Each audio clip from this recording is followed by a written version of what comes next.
Yo, yo, yo, what is going on, everybody out there? Thanks a lot for tuning in on this Friday night. We got a heck of a show lined up for you tonight. Lots of cool stuff coming at you.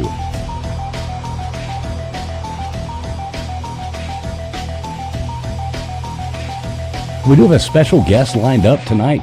Should be a really good time. We got a UAPedia Tim coming up. He's going to tell us all about his new project he's working on. Have a little UFO talk and some fun stuff coming here for you. As always, we do have up here with us tonight our token philanthropist, the lady who only hangs out with us because she likes hanging out with the poor. She writes us off on her taxes. How you doing tonight there, Gutters Pub? I'm doing awesome. Can't wait to get this night rolling. Yeah, it's going to be a good time. With us, as always, as well, we've got our token mad scientist ready to shock the world here tonight, show us how to blow some stuff up. How you doing tonight, old man Builds? Dude, I'm excited. We're talking UFOs. I'm going to show a little plasma. We got this thing going on.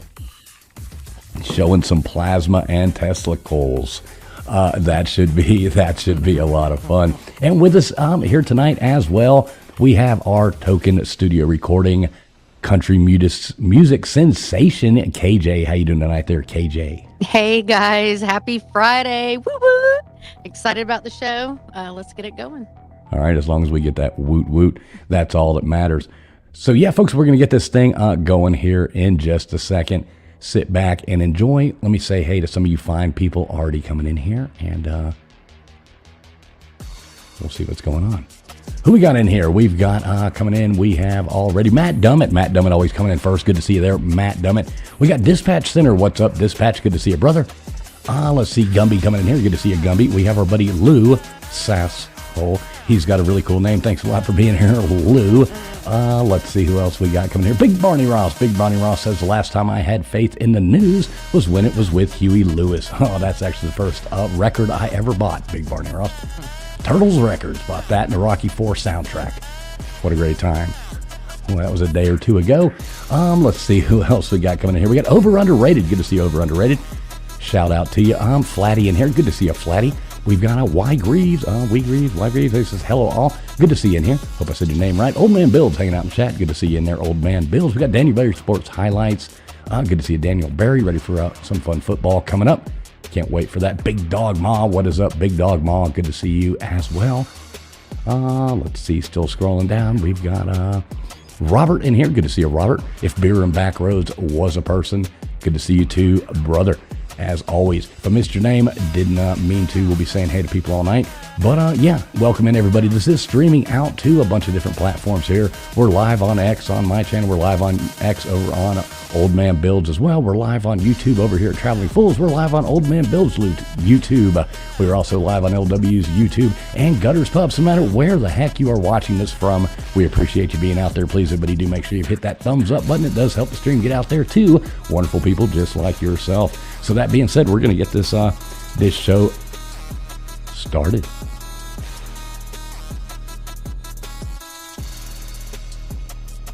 You're listening to the ASN Podcast Network. All right, and here we are. So thanks a lot, everybody, for being here once again. Everybody have a good week out there. Is this going good for everybody? Good work week. How about you, Gutters? Yeah. Did you get anything done? I did. Got a few things done. So it's a win-win. Tells me I don't believe you. Well, they're probably working on campers or something like that. What about you, KJ? What did you get done this week? Anything cool? Well, I'm alive, my kid's alive, so that's good. Heck yeah. Well, there we go. Feet above the ground. That's always a good thing. It sure does beat the alternative. Yeah. What about you, old man? I guess you got your buddy there staying with you this week, so that's probably pretty fun. I imagine y'all are having a good time. Oh yeah, the crypto absolutist is going to be with me for 2 months, man. Yeah, we're gonna take some trips out, man, and go to Tesla Tech, the guy that runs that, and go see him, see all the cool stuff he's got there, man. Do a bunch of road trips to see people about Tesla coils and stuff like that. It's gonna be awesome, man.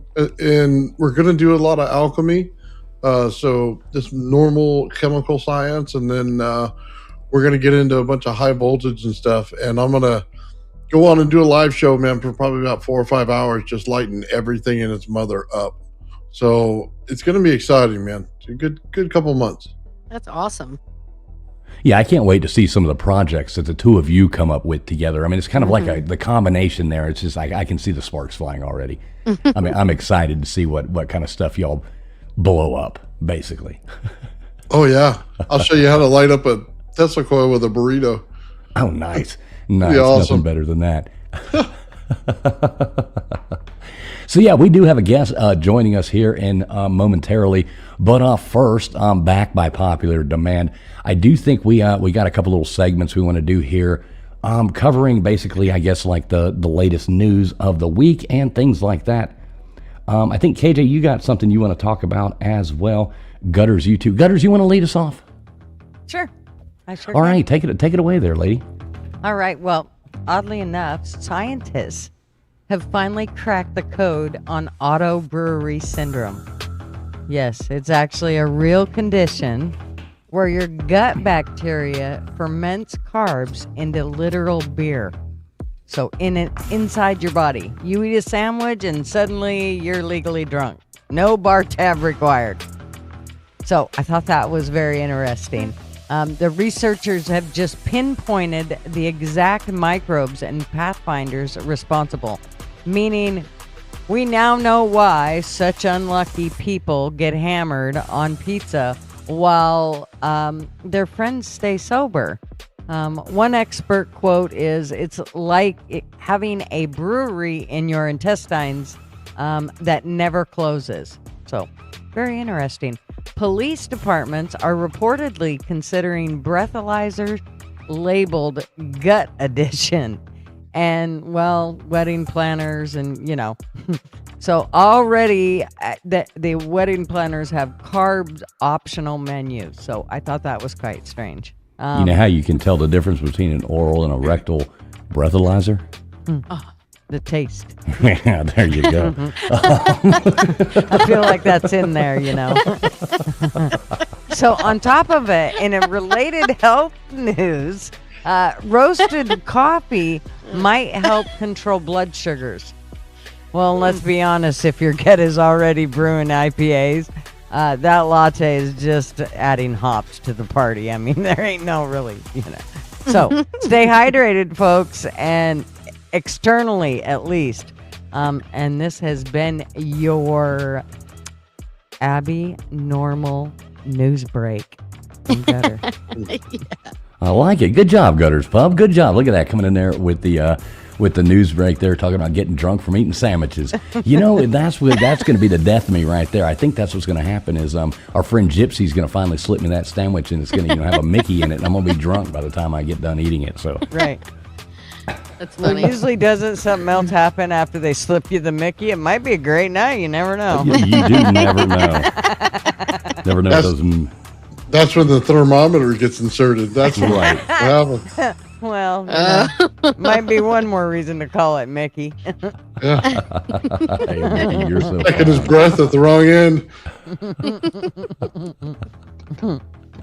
Oh, geez.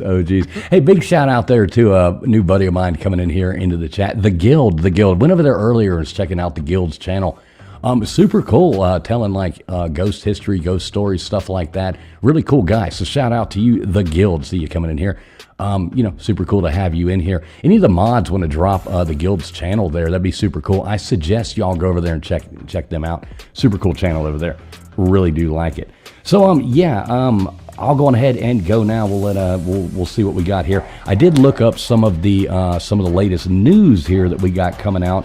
I'm going to go on ahead. We're going to go ahead and rip through the last 6 days of crap from January 10th to the 15th. USA politics that's stupider than usual. NFL, NCAA football fails that make you question evolution. World news weirder than your browser history. That one goes for you, KJ. And arrests so dumb that they deserve awards and movie buzz to distract you from reality. So here we go. Politics. We'll jump right in. We've got politics coming up first. Why not start with the clown show? We've got President Trump signed a bill shoving whole milk back into school cafeterias on January 14th. Oval Office bash with a milk mustache selfie that screamed desperate for likes. He called it a win for real American nutrition. But let's be real, kids are going to chug it and puke rainbows anyway.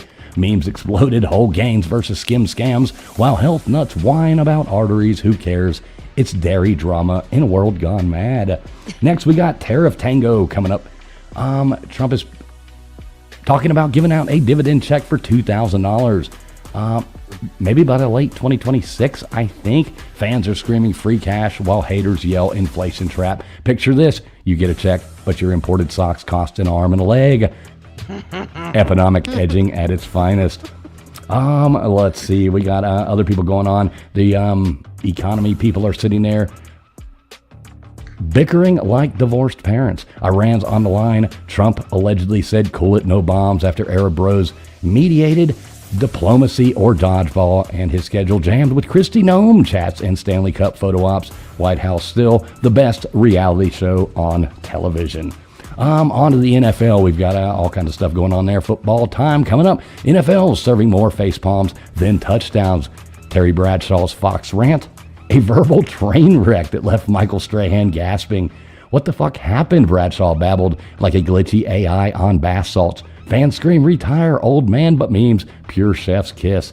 He's the poet laureate of nonsense. Troy Aikman got verbally curb stomped by a 49ers player post-Seahawks win. Troy, shut your booth hole, they said. Brutal. Jameis Winston confessed on the Kelsey pod. Well, imagine there's a Kelsey pod. How horrible must that be? He bought a second crib for celibacy practice during prime season. Real estate celibacy, that's either monk-level dedication or the lamest boner killer excuse since headache. All right, coaching carnage. We got the Ravens axe John Harbaugh after 18 years. Is he a GOAT or a GOAT? Plot twist incoming. Sean Payton on Broncos offense. We didn't hold back. We just blew chunks. Honestly, so raw it hurts. Playoff reminder. Lone wolf quarterbacks. Recipe for failure. Peyton who? Yeah, we'll see how that goes. College football chaos going on in the transfer portals. A horny flea market on crack. Closed January 16th. Commitments: Wake Forest Melvin Siani to Texas. Oklahoma's John Mader loyal for 2026. NCAA rules. Tweaks midweek, shorter windows. Total bedlam, coaches cry, players swipe right like Tinder pros. Indiana's college football program, a rampage, smashed Oregon 56-22 in the Peach Bowl semifinal. Leading into our week, eyeing greatest ever crown versus Miami. Heisman's hero Fernando Mendoza slung 5 touchdown. Teams balanced like a drunk on a tightrope. Miami's Ruben Bain lurks, but Indiana's a scrappy mutt we love to mock if they flop. Portal premium skyrocketing. Quarterbacks cost more than your ex's therapy bills. Colleges NIL whorehouses now. Texas sniping Jordan Seaton. Sarkeesian's Frankenstein squad is rising. All right, moving on to world news. World weirdness coming at you at its best. Greenland's a journo mosh pit after Trump's buy me vibes. Hacks swarming Nuuk. I guess that's how you say that. Nuuk. I always hate that word. Like locusts on acid. Locals frame sequel sucks. Denmark's PM frets. NATO fallout. Ice cold power play, folks. Side hustle Hall of Fame. UK's dad banks 30,000 scooping dog turds. Poop tycoon. Filthy rich. Literally. Sports oddball. Cryptic cup. Glued to jersey. Mythical BS for all you crypto clowns out there. Aussie Open Tennis Tees Center. Sweetanat Coco. You know who really cares about that? Not me. All right, Venezuela's military Muppet show post-Maduro. Trump's in the mix. Deals shadier than back alley poker games going on, folks. Who knows what we're going to get out of there? So I'm jumping in here. We got some arrests that will make you choke on your coffee. Walmart, for TikTok glory, live streams his ass. So a Walmart, or a TikToker in Walmart, trying to camp out 18-year-old Isaac Hurley. Camps in Walmart for TikTok glory. Live streams to jail by midnight. His IQ may be room temperature in Celsius. In Texas, a gym coming out of there. Dude bolt from narcotics sniffing horse. Okay. Cops joke flies over his empty skull. Caught anyway. Horses sniff hay, moron. Florida Encore. Action flick wannabes escape stunt. Backfires like a wet fart. We get a Tempe in Tempe. A thief crew crushed in Operation Sneaky Santa. We've got a pink Barbie Jeep at 3 miles per hour. Busted for toddler level evasion. Cincinnati twins. All right, here you go. Coming out of Cincinnati. A girl with MAGA girl plate. Okay, her plate says MAGA girl. Draws car dents via shots. politics or karma. She blames it on other people being too obsessed with politics.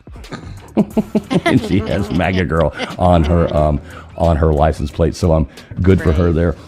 In the movie thing, not a whole lot coming out. We've got something called Obex. I don't even know what the hell that is. Let's see, Young Mothers, The Love That Remains, Love Lost. I don't want to steal KJ's thing, but we do have Star Trek, Starfleet Academy warps in January 15th on Paramount Plus. If anybody subscribes to that, Lord knows I don't. So there you go. There's your weekly news wrap up. What I could find the cool stuff coming out of this crazy world. All right, there, Old Man Builds. Take it away. What you got for us tonight? All right, I want to show you guys some cool stuff here. So I deal in self-circuited plasma. So that you no longer have to put it in a donut shape and waste your time. So here we go. I put a video up for you there. And basically what it's going to show is that the plasma structures on its own. And what it forms is a ball right there. And on the outside of it, you see the line right there. That's the field line. And on the pink part right there, it's forming another part of the plasma ball. But on the opposite side on the top, it's showing a real dark ball up there. So it's showing that there's equalized pressure going through a medium like the sun. So it builds out exactly how the sun builds out in temperature and plasma and everything else. You can see the little thing in the back there. What we're actually doing with it, this is the field technology for all your UFOs. So when you get into this, it creates O3. And it'll actually put an environment inside the UFO structure. It'll create the plasma that goes around it, that creates cold plasma that's just like the outside of the Earth. And it'll basically build you your own environment inside of it. So we'll be able to build warp drives now from this technology. So that's there we go. cool. Sorry, I was muted. Yeah, that's absolutely fascinating there. That's pretty cool. Yeah, I have another one if you want to see it. It's yeah, definitely. My head's still trying to wrap around it. Like my brain's still like, okay, wait, don't go too fast. So basically what this other one is what we're looking at. If you pull it up, it actually grows dimensional structure like snowflakes. It's the other one. So if you look right at the bottom of the arrow, it looks like somebody's growing some chin hair or something. What it actually comes out to be is like a snowflake structure. And it shows you how that we can take plasma itself and transform it into actual structure. So we can build out crystalline structure out of it. So when you get over to crystals and things like that, we can build all of that. We can also build some, I don't want to say it, not graphite, but some very heavy material in there that we can make on the outside of a craft. You can see how far it's grown now. And then I will have a... oh, wow. Yeah, that's really crazy. cool. Now, is this something you're doing, right? Yeah, this is something I'm doing with all the guys that I work with. Myself, Sean, Joe, and also the Crypto Alchemist. We're doing all this stuff. We're able to build it out here in our garage, and we're way ahead of the plasma people that do this stuff. It usually takes them, a day or two to grow this stuff. This happens in seconds when we do it. Yeah, that's crazy. That's actually really fascinating right there. Now, let me ask you this: how hot does that get? We're looking at about 5,000 degrees in the center. Oh wow. Yeah. Oh my gosh. Here's the crazy thing. The rock that you see it on and the part where the energy comes out, the anode, will be perfectly cold at room temperature as soon as you turn it off. Oh wow. So you could definitely light a cigarette from that, right? Oh, when it's on, yeah. when Burn it's it on, up in about a half a second. yeah, when it's off, you couldn't light your cigarette for nothing with it. Right. That's awesome. No, that looks super cool, man. I can't wait. I think it's not next week, but the week after, you're actually going to come on here and do some demonstrations for us, right? Like live demonstrations with a bunch of stuff. Isn't that the plan? Oh, yeah. We'll do some live demonstrations. You're going to see me put my hands in water with like about 70,000 volts in it. and it won't affect me one bit. I'll be able to separate oranges at distance and be able to turn things on. You're not gonna do a James thing Oh on my us, are gosh, you? are you Right, he's gonna serious? start howling. He's gonna start making those James noises. That'll be awesome. Right. If you do, you have to promise to make the same noises that James Oh makes. my God, no. I promise you it will not be a James thing. It'll be 100% real. I miss James. Oh, yeah. No doubt. What the hell, man? I miss James. Oh boy, he got us so much help. Sweet Jesus, that was a lot of fun. All right, well, that's super cool. You got anything else for us there, old man? No, that's it for now. I just want to show you guys that. That's kind of some of the small tip of the iceberg stuff I work on besides my Tesla coil. So. No, I like it. That's super Yeah, that's cool. cool. Yeah, I like it. I like it. I can't wait for the week after next when we actually watch some live demonstrations. So what do you got for us there, KJ? All right. I'm just going to talk about some entertainment series. I don't know if people binge watch. I don't know if you guys do. So, but I do while I'm cooking or whatever. And one thing on the HBO, which so Cat House came out in 2005. I don't know if you guys ever watched it. I didn't. I had no idea. But there's a series called Bunny Ranch. So that's been interesting to watch. It's about some perv named Dennis Hoff, who has some brothels out in Nevada. And he had an HBO show called Cat House, and now it's a documentary. So I love documentaries. So that's pretty interesting. I don't know if anyone in the chat has seen it. What was that on? It's on HBO. Yeah, HBO Plus. Bunny Ranch. I don't know. It's pretty interesting. But Cat House, I'd never heard of. I don't know. It was pretty. Nope, never been It's to kind of one. like a Playboy bunny, but skankier. So, you know. And Landman, obviously, that's huge right now on Paramount Plus, with Billy Bob Thornton, who he's awesome, and Sam Elliott plays his dad, who Sam is like, ooh, hot. Even at his old age, it's like, go Sam. But that's a great well, okay, so I don't know. We'll see. Have you seen it? Old Man Builds, Landman. Yep, Okay. Roadhouse. So Allie, Demi Moore's in it. Allie Lauder. There's some beautiful women in it. It's a pretty good show. There's some females in it that it's just so annoying. You have to. I'm sure the guys love it. But have you seen it, Gutters? Landman? No. Oh, yes. Okay. I have. And Marvin's actually stuck on that. now. Okay. Yeah, it's huge right now. The oil, the oil drills and all that stuff, which Billy Bob's great. As long as it's Billy Bob and Sam, I'm watching it. You know what I'm saying? And Mayor of Kingstown is also on Paramount Plus, and I personally love it. It's about the prisons in oh my gosh, where Kingstown, and Jeremy Renner, who is one of the Marvel dudes. I don't know if you guys know who Jeremy is, but anyway, he's so good, and it's a great series if you like series and you like prison stuff, and it's really, really great. It's got the mom from Sopranos, which is Edie Falco, and she's on the second. Am I on the second or second season? And she's just so cool. It's really good to see her in another series because she was so good in Sopranos, and who didn't love Sopranos? It was like one of the best. I love it. I still watch it.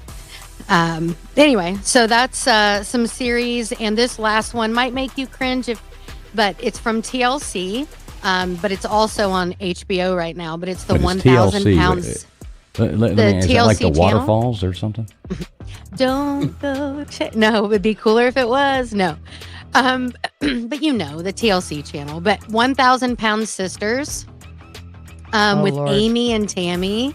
I don't know. I love it, dude. Like, they're so real, and they don't get they started out with a YouTube channel, and just these huge sisters with their YouTube channel, and now they have their series on on TV, and it's really I followed him. Tammy's lost like 550 pounds. Like seriously, it's crazy. And they're just a real family. The brother's probably my favorite on the show. There's 5 kids. They grew up really poor. They're really funny. Like it's I don't know. I love it. It's a great series. If you don't like that, 1000,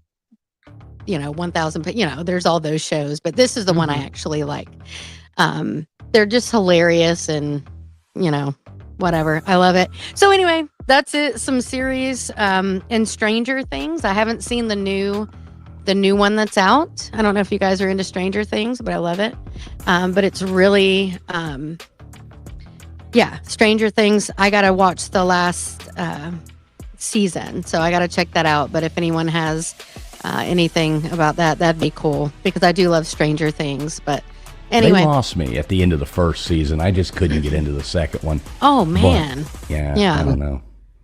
Yeah. All right. Well, good job there, KJ. Last thing we're going to do, then we're going to bring our guest up, UAPedia. Let me know that you are ready to come up. Just go ahead and cam up there, and we'll bring you up here in just one moment. But we do want to talk about, LW's not here this week to do This Week in History, so I just threw something together for us on here. A lot of cool things did happen this week in history. So kicking it off, we had January 10th, 49 BC. We had Julius Caesar crossing the Rubicon River with his army, uttering the famous words, Alia Iacta Est, or as we say today, the die is cast. It's probably loaded dice. Then wasn't just a casual stroll. It sparked the Civil War, toppled the Roman Republic, and paved the way for Caesar to become dictator. Imagine if he'd chickened out. No Ides of March, no Shakespeare's play. Definitely no excuse for that extra crouton in your salad. Caesar was a sly dog, teaching us sometimes that you've got to cross that river to conquer the world, or at least get a good dressing named after you. So staying on January 10th, fast forwarding to 1776, we had Thomas Paine coming out, drops his blockbuster pamphlet, Common Sense. This bad boy sold over 100,000 copies in months. And that's way back there in 1776. That's viral before viruses were a thing. Paine basically roasted King George III, calling monarchy a scam and urging Americans to dump Britain like a bad ex. Without this, the revolution might have fizzled out over tea taxes. If Paine were around, he'd probably write Common Sense for doom scrolling and save us all from the endless cat videos. Thanks, Tom. You made independence sound like, well, common sense. Let's see, still on that fateful day, January 10th in 1863, the London Underground opens, the world's first subway system. Gaslit, steam-powered trains chugging from Paddington to Farringdon.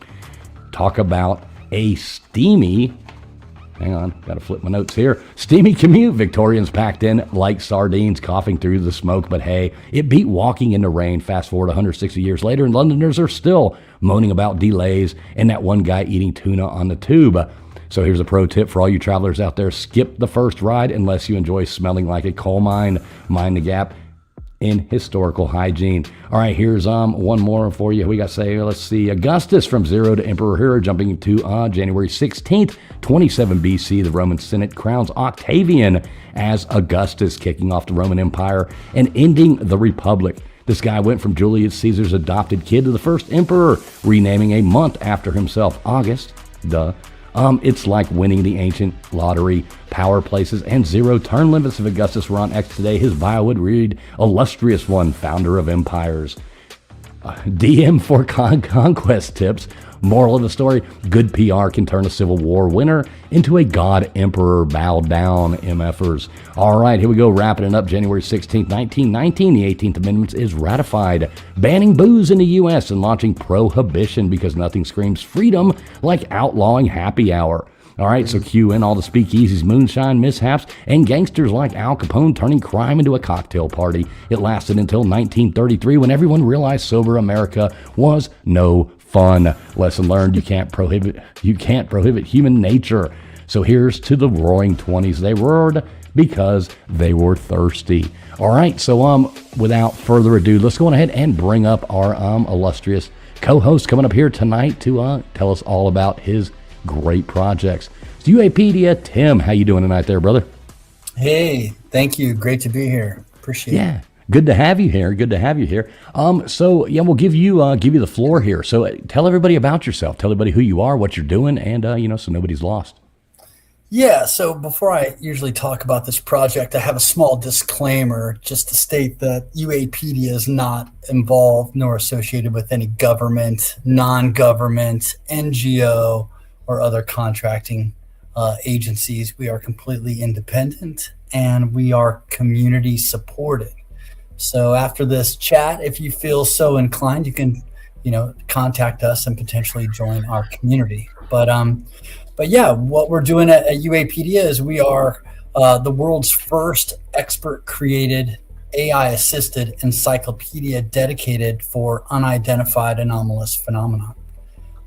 So now that we have the tools to be able to gather content, source content, verify content at scale, we're able to put this together. So we're really standing on the shoulders of a lot of researchers out there, a lot of people who have spent time looking into this. Most specifically, who I like to always credit is a guy named Jerome Clark, who has around a 750-page UFO encyclopedia. It's been around for a long time. But with AI and other tools, we're able to, stand on his shoulders and do a lot more out there. So our goal is to, create trust in this environment. Because, spend a little time on X, spend a little time on Wikipedia, try to look around on the internet, use ChatGPT on your own and find out what happens. You'll find quickly that, you'll be steered in sort of a traditional mindset and knowledge base. You'll find a lot of misinformation. You'll find a lot of gate-kept databases. And what we're trying to do here is have really an open source,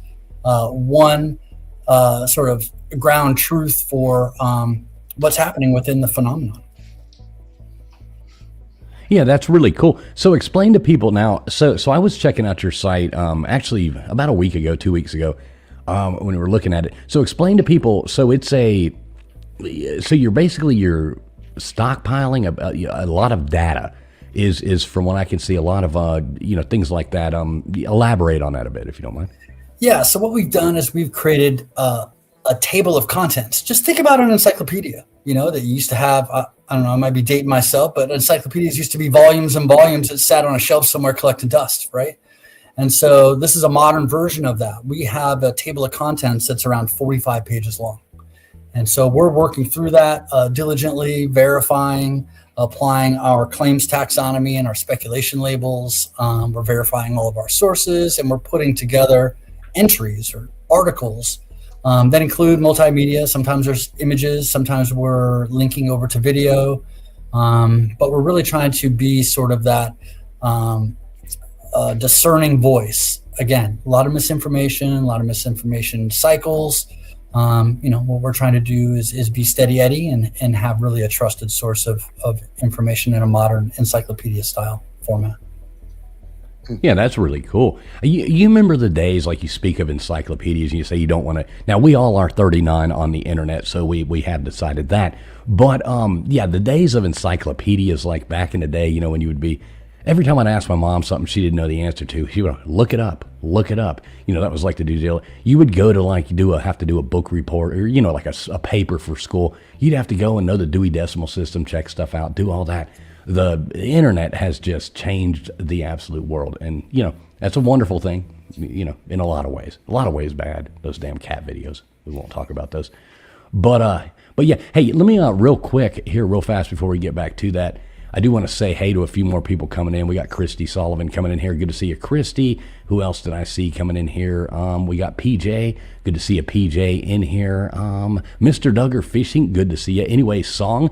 Good to see you as well. We got Tombstones in here. Good to see you, Tombstones. Scrolling down. A lot of different people. Robert. Good to see you, Robert. We got Johnny coming in here. $10 super chat saying, from conspiracy theories to history lessons, never a dull moment. Good to see you, Johnny. As always, brother. Thank you so much for your support there. Let's see. Anybody? Yeah, I don't mean to skip anybody's name. Welcome everybody to that are here. We got this streaming out to about 8 different platforms. No matter where you're at on, please make sure you have hit that thumbs up button, and we really appreciate each and every one of you being here.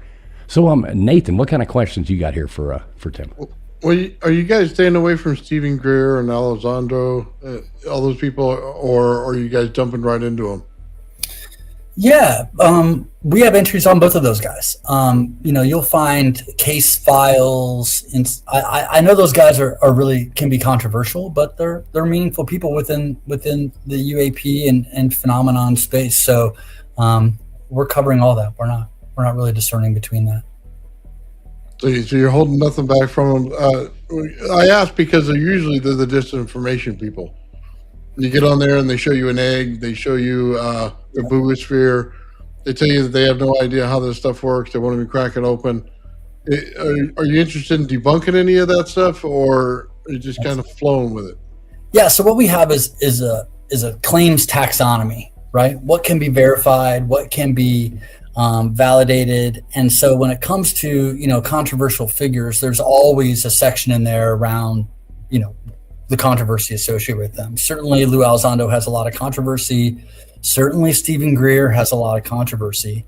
They've also pushed the narrative forward and played key roles within disclosure. So we include them. But you'll find, biographies on a lot of different people. We just published one on Art Bell, which I know we're a huge fan of. All of us are a huge fan of. We publish case files on a lot of the biggest cases out there. We do historical reviews. There's all different types of entries that we have within the database, but we're not here to really, exclude. We're here to discern. Like, what did Lou claim and what's verified? What did Greer claim and what's verified? What's hoax? What's folklore? What's legend? What is misidentified? So that's our stance. We're trying to take a look at what's available, what is out there, what has been said, what has been written in books, what's been documented within government documents, and we use those witness testimony and what is verified, what is validated, what is a hoax, and what is misinformation. Okay, do you guys look at the old files, T.T. Brown, Otis T. Carr? Any of those things in there in your files? Yeah, we have a biography on T.T. Brown that we just published. Who was the other one? I might have to add that to the list here. Otis T. Carr built the Otis CX1. I'm writing it down, man. Nathan here, he's been working on his own anti-gravity machine, trying to figure out how that works. So that's pretty cool. I think, you were talking about you had some thing coming up where you were trying to get people like that. I think maybe y'all need to collab on that. Maybe that would be probably pretty cool. Yeah, the propulsion is a big part of what we cover. So, and it's a big part of the table of contents that we have. So we're digging into that. I haven't mentioned, and I'm going to, is that UAPedia is sponsoring a free online conference on January 25th. It's called UAP Con. Everybody heard from, all the government officials from Age of Disclosure and the documentary by James Fox called The Program. This conference is with academics. So we're bringing in the president of the Institute of Noetic Sciences. We have Rizwan Virk, who wrote the simulation hypothesis. We have Paul Hynek, who's the son of J. Allen Hynek. We have doctors JJ and Desiree Hertak. I'm going to pause here on doctors JJ and Desiree Hertak. If you don't know them, look them up.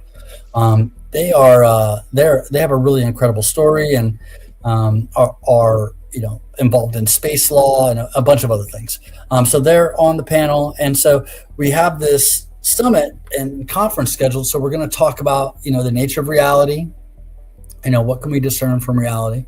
We're talking about experiencers. We have Whitley Strieber. We have Jeffrey Kripal from Rice University, who has the Archives of the Impossible. We have this woman, Kim Engel, from the John Mack Association or Institute. And then the third one is around implications. So if this, we all agree that this is true, the government has said it's true, we have all this evidence. So what are the implications to society, to culture, to spirituality and religion, and ultimately to science? So we're sponsoring this free event. You can register online. It's on a Sunday I'm in California, so it's 10 a.m. to 2 p.m. A little bit later for you guys on the East Coast. But yeah, it's a free event. So we're really trying to, again, move the conversation forward, have a trusted source, all this, and the propulsion. So we're planning on doing these quarterly, right? And so the next one, we're looking at bringing in scientists and propulsion experts along with some journalists and folks in media. So we're planning on doing these quarterly right now and hosting them for free to build, awareness around UAPD and the work that we're doing there. So yeah, let's talk. And I loved your videos. They were, I don't know, high voltage electricity and high heat, like that freaks me out a little bit. It scares the crap out of me. I don't know. You seem real brave to be able to do that kind of stuff. Oh, yeah. Well, it's not that bad as you think it is. You remove most of the amps out of it. One of the questions that comes up in a lot of this stuff when they deal with the fields and stuff is the amount of energy that it's going to take to lift something. People say like 1,000,000 volts, 1,000,000 amps. We all know that you couldn't live in that condition. So they're obviously not using that.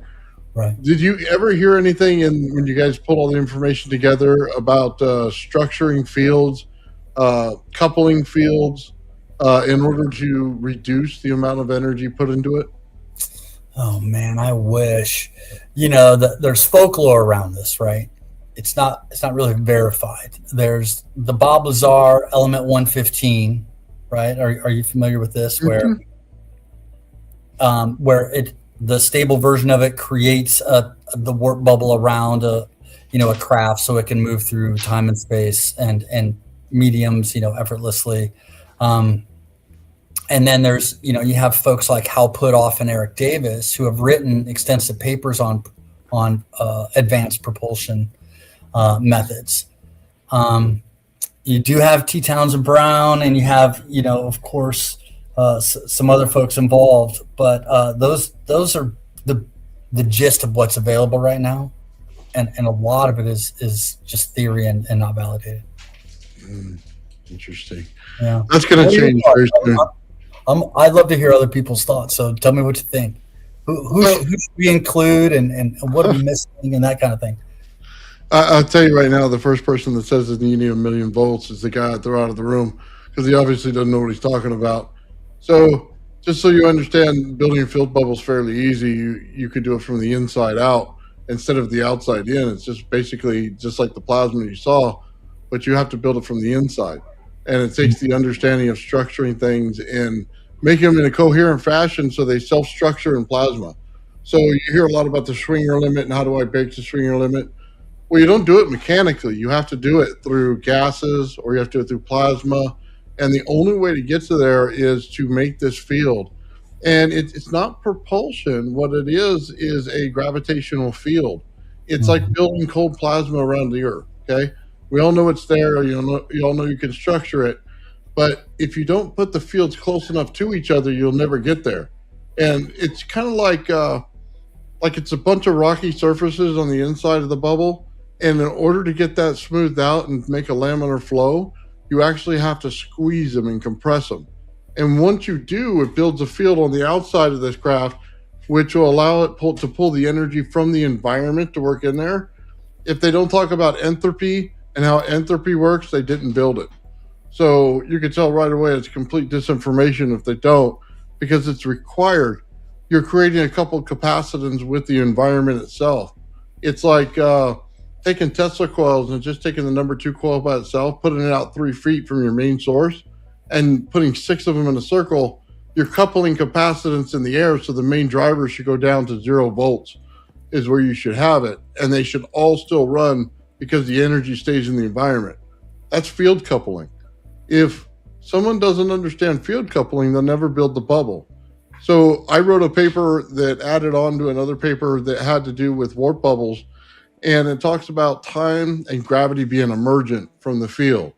Instead of it being something that's already known and stuff, because the math doesn't work, they can all tell you in any kind of thing they look up in the way they do their physics, but you'll find that the math never works unless it becomes emergent, and then all the math works. So it's basically the sum of all of its parts builds the field.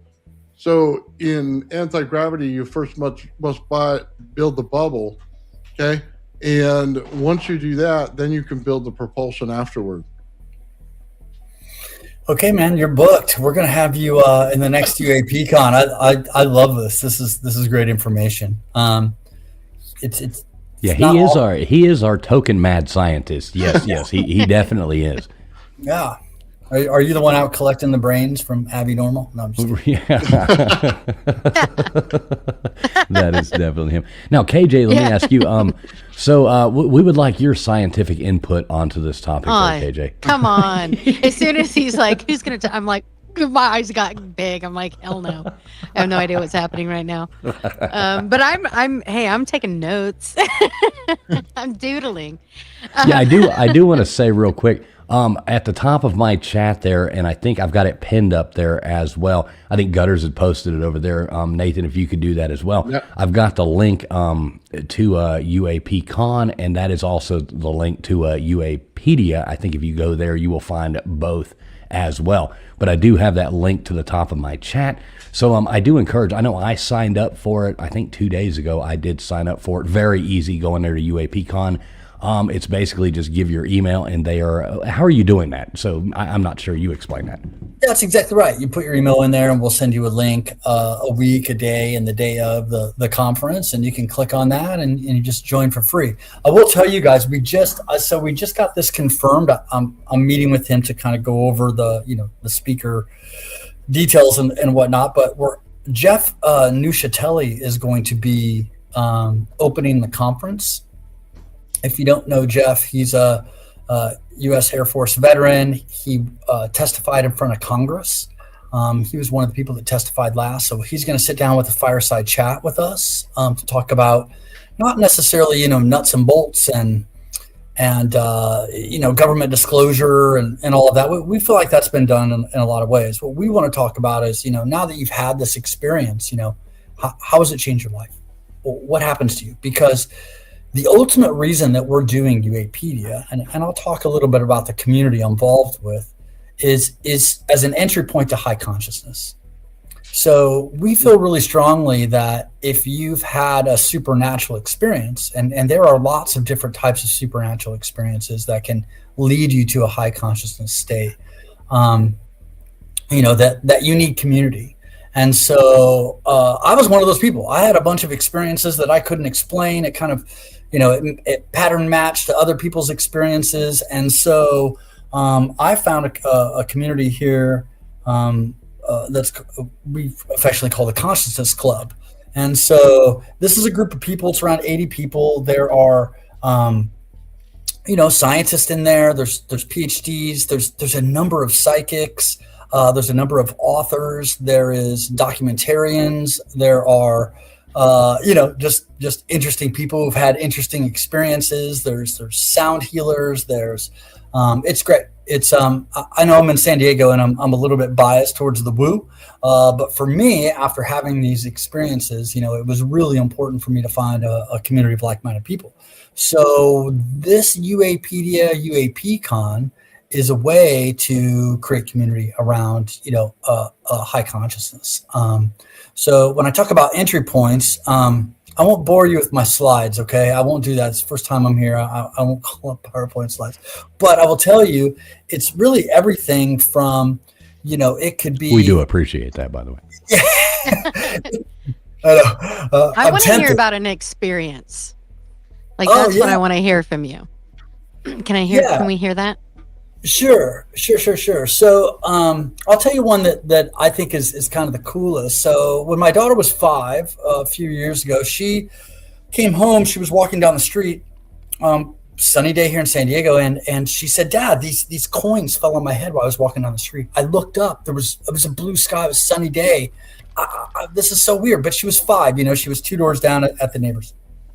And then a week later or so, she's coming out of the garage, and I'm standing there, I'm like kind of getting her, like, come on, hurry up. And I was from here to, about 5-6 feet away. And sure enough, coins fell right out of the sky. They fell on her. They landed on the ground. We picked them up. I looked up. It's just the drop ceiling in my garage. There's nothing there that could have fallen from. And she goes, it happened again. And so you look into this, and this is a real thing. It's called apporting. You can apport materials. Materials can be apported. I know. It sounds woo until the universe brings you to your knees, but it happened right in front of my eyes, and that's just one, kind of minor experience that's happened. Yeah, that's weird. Was it? Yeah, that's interesting. I come straight to like Marvel, where that actually does happen with Doctor Who, right? They like port, right? I mean, yeah. Just saying. All right. Yeah, it's a real thing. I mean, people call it pennies from heaven. It's. I was going to say that. It's a real thing. Yeah. So pennies from heaven. Yeah, and I didn't know that. I've never heard that. 3D back then. I was sort of not really, I come from really a corporate background. I thought that psychics and mediums were charlatans, and that Houdini's, test was proving them all to be, frauds and fakes. Until, I listened to my mother's psychic reading after she passed. I got these tapes of her being with a psychic, and the kind of things that were said on there, just things about me, things about other people, and then I've now that I'm friends with psychics, there's a psychic friend of mine's having a party tonight. I'm not going, but the kind of things that they probably knew that. They probably knew that already, though, right? I don't really have to send a text, do I? But, right, exactly. But yeah, there's been a lot of experiences. I had a couple near-death experiences. I was someone who was exposed to psychedelics at a very, very, very young age. And I was someone who I've seen things in the sky and in the broad daylight with witnesses that I could not explain. So I've had a number of experiences. I remember those days. That was that was a long time ago. College was fun. I saw some stuff too. Yeah, Let me ask 14. You this. So San Diego, do you do any surfing? I do. Yeah. I surf today. Okay, cool. That's awesome. Awesome. I've got a good friend of mine. He lives there in San Diego. He keeps trying to talk me into coming out and going surfing out there. And every year I get older, and I'm like, God, I need to do that again. But yeah, it's been a while. So yeah. I'm in North County here in Encinitas, so it's a hotbed for the woo woo. You could throw a rock and hit a ayahuasca circle around here. I mean, it's So what is woo woo? I don't want to sound ignorant, but yeah. I'm a South Florida redneck. I have no idea what that is. I'm sorry. Yeah, let me back up. So all this stuff that people tend to laugh at or make fun of. It's the woo woo stuff. It's the stuff that if you're a card carrying materialist, it just sounds crazy, until you witness it firsthand. So the woo is all the stuff that people don't believe in, basically. Yeah. Yanks used to call it woogity boogity. Yeah, woogity boogity. It's like the woogity boogity stuff. Yeah. KJ, we are outnumbered by West Coast people right now. I'm feeling it, bruh. I'm definitely lost in all this talk. Well, that's because the West Coast is the real time. You got to remember that. Y'all are on East Coast time. We are not having it. Okay, so Tim, I got a question I have to ask you. So every one of our guests that comes up here onto these shows that we have, we do have to ask this one question. Either answer is, there is no right or wrong answer, but we always do like to know, did we or did we not land on the moon in 1969? Oh, I love this question so much. Oh my gosh.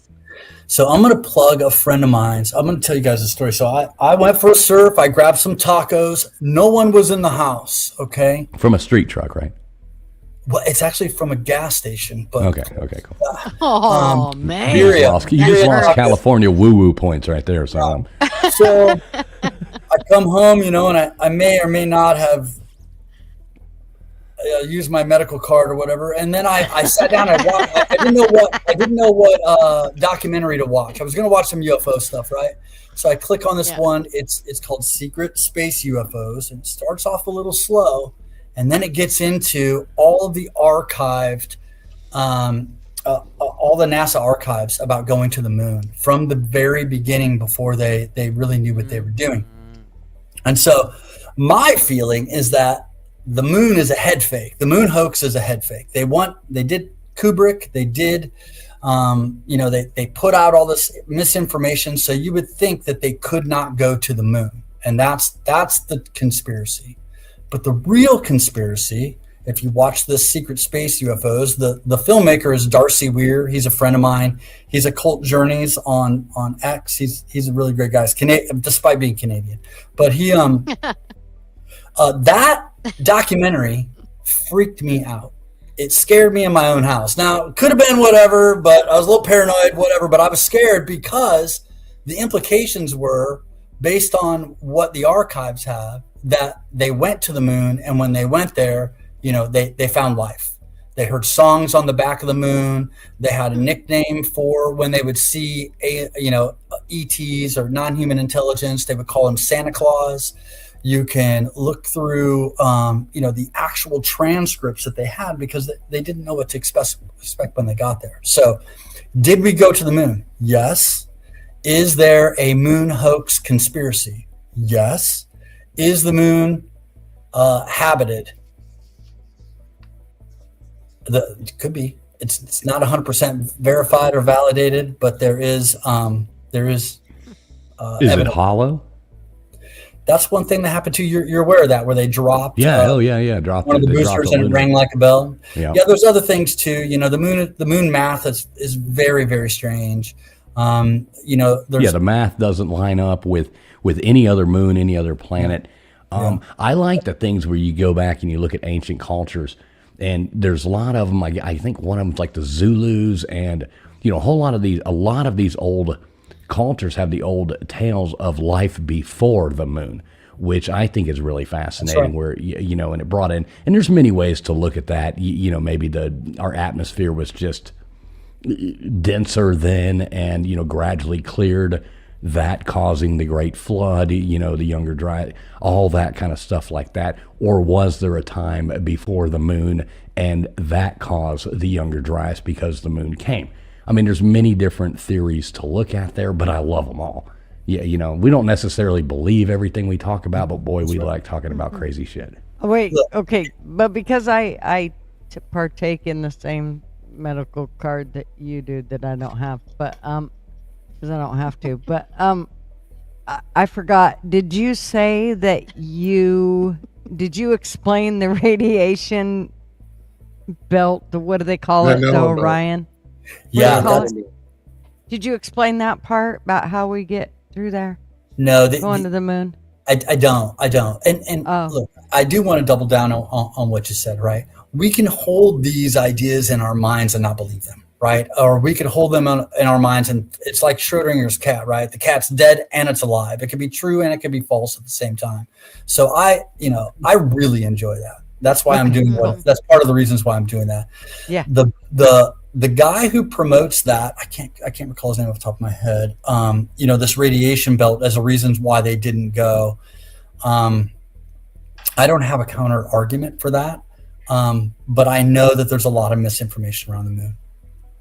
Okay. Well, one of the biggest man things with no answers but knows. I know. I am the man with no answers but knows. That's what an encyclopedia is. It's a bunch of answers that you don't really know. One of the things I always look at with the moon landing is that hunk of junk that they took, all wrapped in aluminum foil with duct tape all over it. And that somehow or another they convinced 3 morons to put them into some goddamn rocket with a bunch of gas underneath it, shoot them up into space, and they were like, "Oh yeah, and then we're going to get into this, drop out of the sky, land this contraption that looks like something that a 12-year-old built out of duct tape and popsicle sticks onto the moon." Then you look at the lunar buggy thing, and it's like remember those old 1970s chairs that everybody had, those beach chairs, And those are the seats for it. It's got these weird little antennas. You got Nixon sitting there talking on the telephone. I'm not saying whether I believe we went or we didn't. The older I get, the less I believe, though. It's like, wow, what? Yeah. Really? Yeah, so it's interesting fun. Yeah, it's it is. It's one of those things that we're going to find out.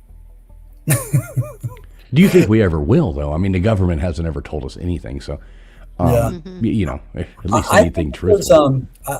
There's a lot of evidence of structures on the moon, and I think you probably know this given your question, but the soil on the top is older than the soil on the bottom.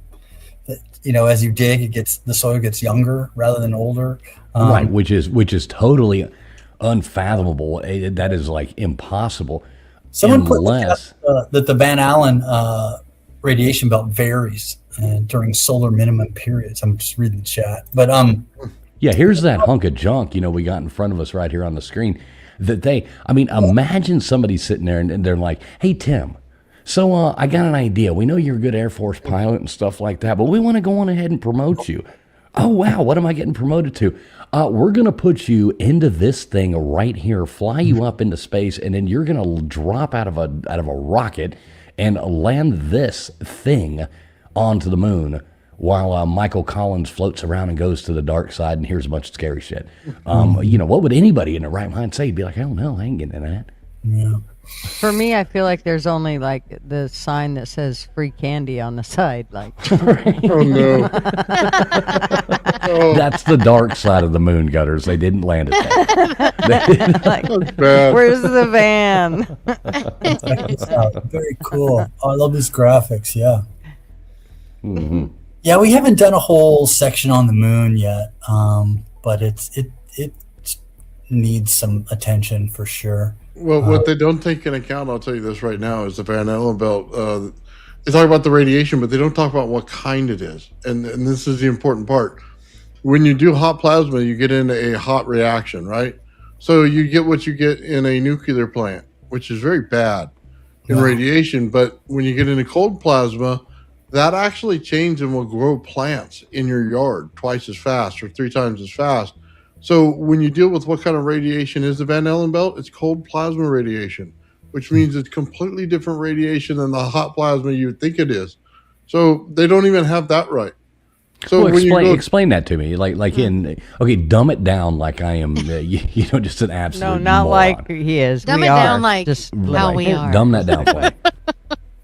Okay, so if I wanted to take this radiation on my Tesla quad, just put a simple rod down the center of it, put it into the ground, put it into the water table, and it would expand all the energy around it because it's radiation, right?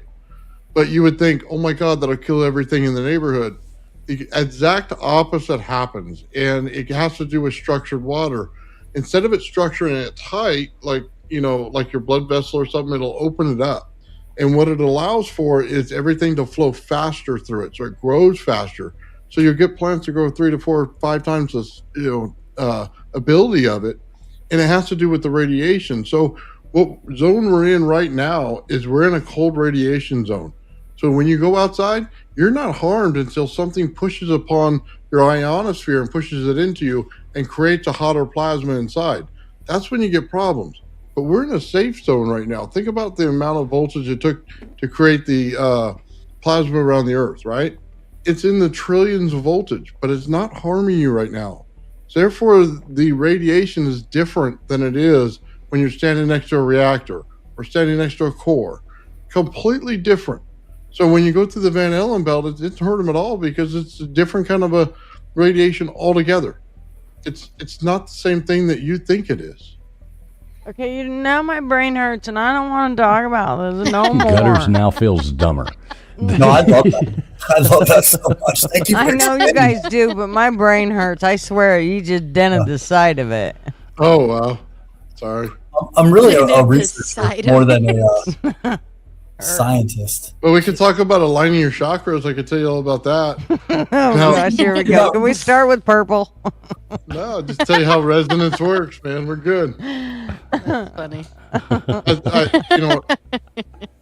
I don't think everybody realizes how this world actually works, and I they're don't. fascinated when they find out No. that your body is built on resonance, and the fact that your lungs and your heart and everything beat in there, you have a frequency that goes on between all of them, so you're aligning them together in order to create a uniform resonance throughout your body. And that's what gives you the ability to do more things. And it's like, why do you say crystal and everything heals and stuff like that? It's because literally when you put it in water, it has a frequency, a voltage, and Is he amperage. talking about the birds and the bees? I feel No. like there's Let me tell you about the birds. And I'll just slow it down for you. Here we It's go. good for you. All right, getting off topic again. Here we go. Now we're back Sorry. to this talk. Leave it to Gutters for Sorry. all of a sudden we're talking about brothels and no, that was KJ. But yeah, who knows what the hell's going on in here anymore? Back to UFOs. So we did have an interesting question here in the chat. Let me try to find that. Big Dog Ma coming in here, and she wants to know, Tim. She says, "Did we discuss Area 51, and does Tim believe in it?" So, Tim, what is your thoughts on Area 51? Believe in it. Well, it exists. It's there. Right. You can go look at it. Well, from a distance, at least. There's a lot of, yeah, I believe in Area 51. I think that. And I think her question is, yeah, not that it exists, because we all know it exists, but do you believe, so what is your thoughts on Area 51? What did they find? What are they covering up? I think that's more of a question. So the Area 51 thing came about because of Bob Lazar primarily. Bob Lazar came out and said on Las Vegas TV that, they have UFOs there, and he took his friends there to go watch them fly around at Groom Lake. And, and he also shared that he worked at a building called S4, which all of this was classified. No one knew any of this existed. He talked about how the reverse engineering, crafts there. And that's where really the folklore was born with Area 51 and why, the whole town now, the whole town is, that's nearby is, I was trying to think of the town name, I can't remember, is all UFO and alien themed at this point. Yeah, they've got that really cool, I guess it's like a restaurant bar right there outside. I really want to go there. It looks like a UFO. Yeah. Right, that would be cool. Roswell, which is, Yeah, I think that is Roswell, actually, yeah. Yeah, Roswell, is interesting because, that was the 47, landing with biologics and all of this, and it really triggered, a bunch of things within the government, the development of the Air Force and the CIA and all of that kind of thing. The moon is around 250,000 miles away. So it's 250,000 miles? Yeah, roughly. Yeah. Yeah. Okay. Look at this place right here. I would love to sit down right there. I like the way somebody even drove like a green, line. Like who the hell would go out and buy a Mustang that color? But it does match the place. That's what's absolutely amazing. That's super cool. I'd love to go sit down there and have you guys seen that documentary on Storm Area 51 where they? I was about to bring that up. So how about those morons that all got together and they thought they were going to storm Area 51? It's like, oh my god. Can we clarify that the Mustang's yellow though? He said green. I just want to point out. It looks like a fluorescent yellow or green. I mean, it's yellow. You said it. Well, I might be a little bit colorblind, but go on ahead and pick on the disabled overseas as you normally they do. See different. Okay, Anne had a question. Can we go back to Anne's question? Holy moly, this. Yeah, sorry, the chat was moving pretty fast. Is that this one right here? If we this one? Something about. If we went to the moon, how come we never came back? No, Anne. Mm-mm. No. That says Anne. Yeah, not her. Not that one. Oh, well, let's not snub this question. No, go ahead. And how Croft. It's the So same. does Tim believe that there is a spaceship in Greenland? Yes, okay, that one. wait. Well, let's move to that one first. Okay. So, Anne, It's the on same this question, person. Anne, on this question, if we went to the moon, how come we never went back? Now, according allegedly to our government, we went to the moon 6 times. Yeah. 12 men have walked on the moon. 6 U.S. flags are planted on the moon. I think they still only played 1 hole of golf. But yes, they say we went back 6 times, but those all were back to back. And, I guess they lost that technology. That's another thing. So, Tim, I'll bring this up. One of the funny things I always think that makes me go, goddamn bullshit, when we talk about moon stuff is they say all the original footage of the moon landing was lost of the original one. Like somebody went over there and recorded, they accidentally recorded, the Wonder Years over, their kid's t-ball game and went like, oh my God, I can't believe you did that, honey. And, it's like you had the most remarkable thing mankind had ever done. And you had 1 copy and somebody accidentally recorded over it on some old beta tape, Betamax or something. That always makes me go, come on. Yeah, it's very suspicious. Yeah. I mean, again, why wouldn't they want those recordings out? And I can't remember the guy's name. I know he was on Rogan that, dispels that they never went because of the Van Allen belt and all of that.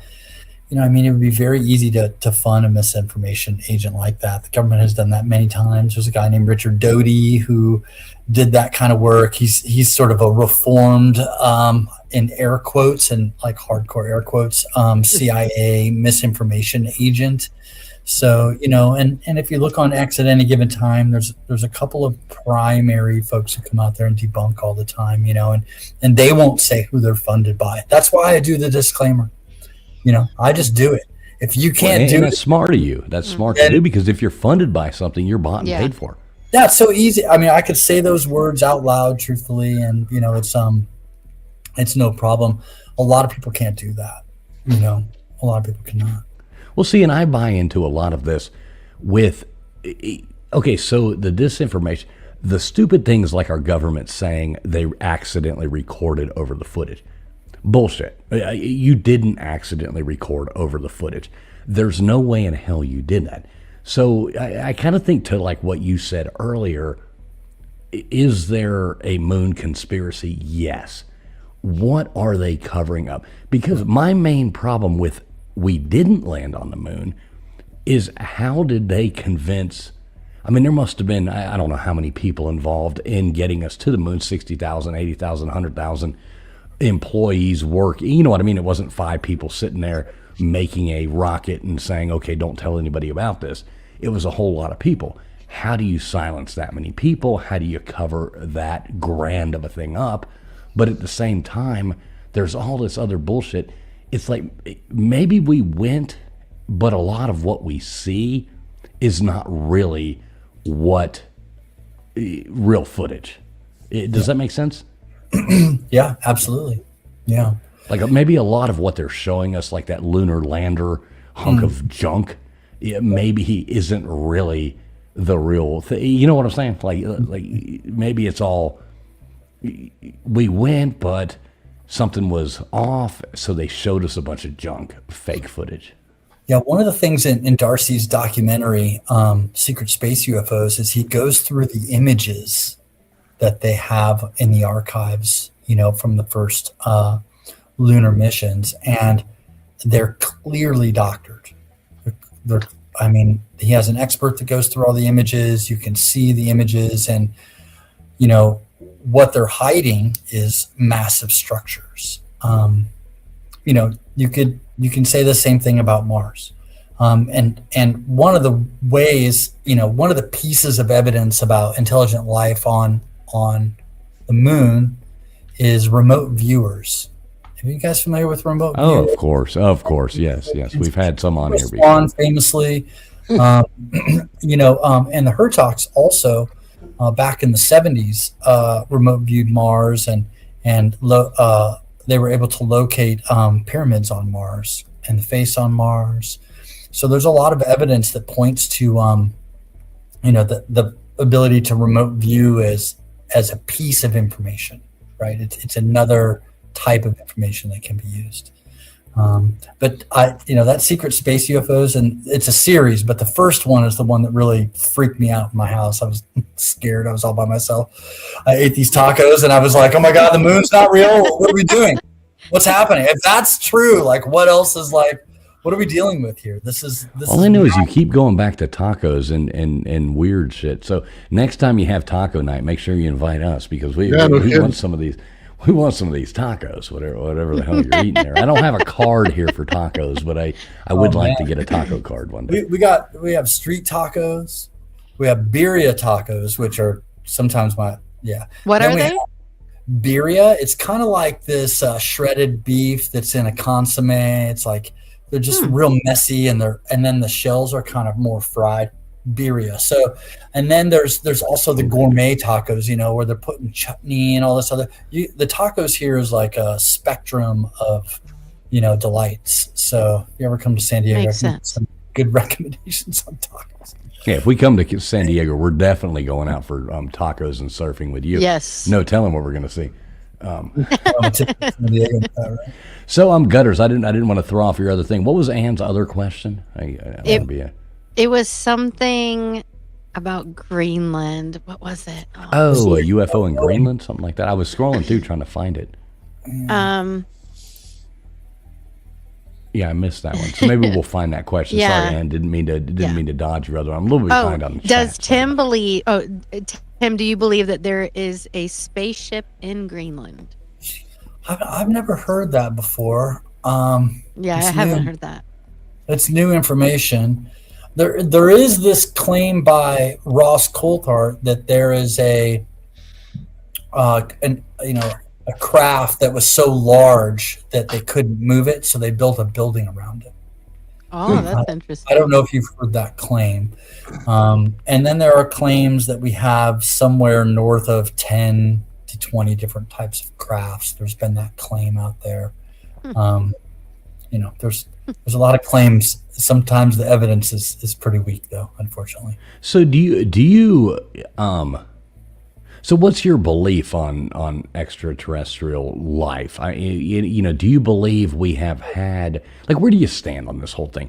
Do you believe, I'll make my question more precise here, but do you believe we have, like, currently living with us extraterrestrials, or do you more buy into the fact that maybe society was formed way, way, way, way back with aliens, or you can go, are we the aliens? You know what I mean? Like, where do you stand on that whole, conundrum of ideas?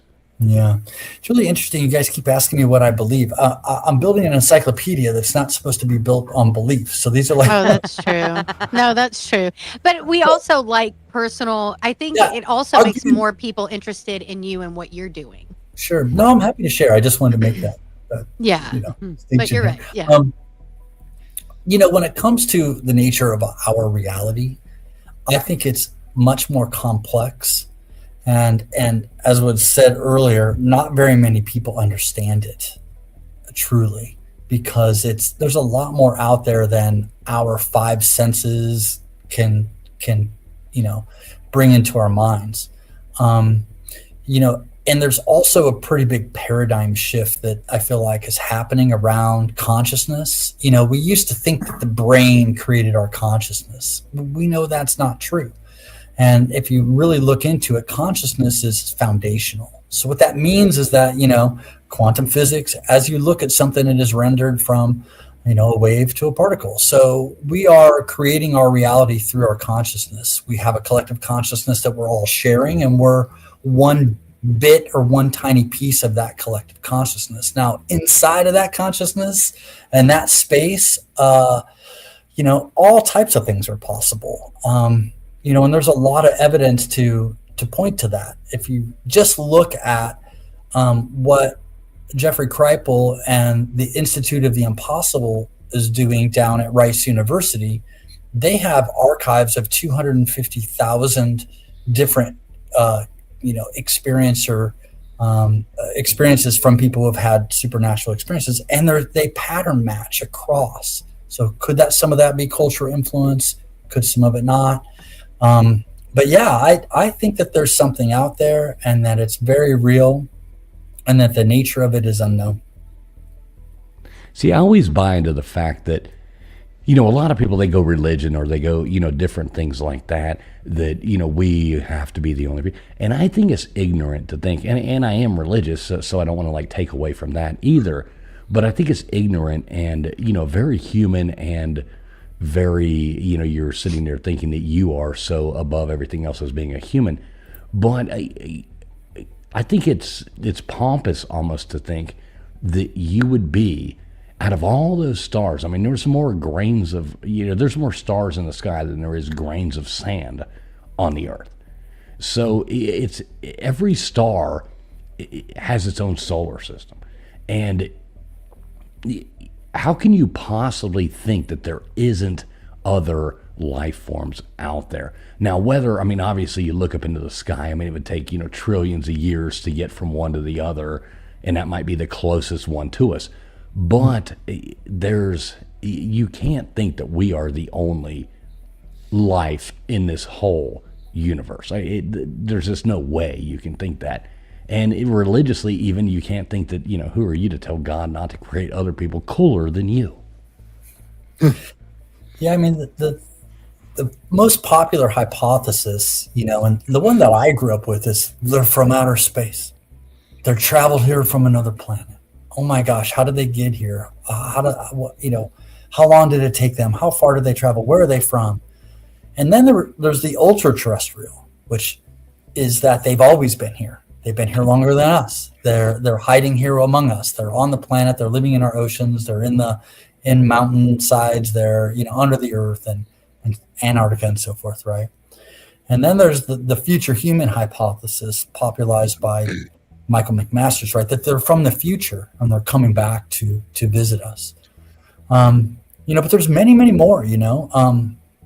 If you just think about spirits or angels, or there's many, many different ways to sort of frame this up and think about this. But it's a constant throughout religions, throughout cultures, throughout time, that there's something other than us with us. It's not, it's and when it's right in front of you like that, sometimes it's easy to not see it, but it's really, there's a lot of evidence that points to the fact that we're not alone.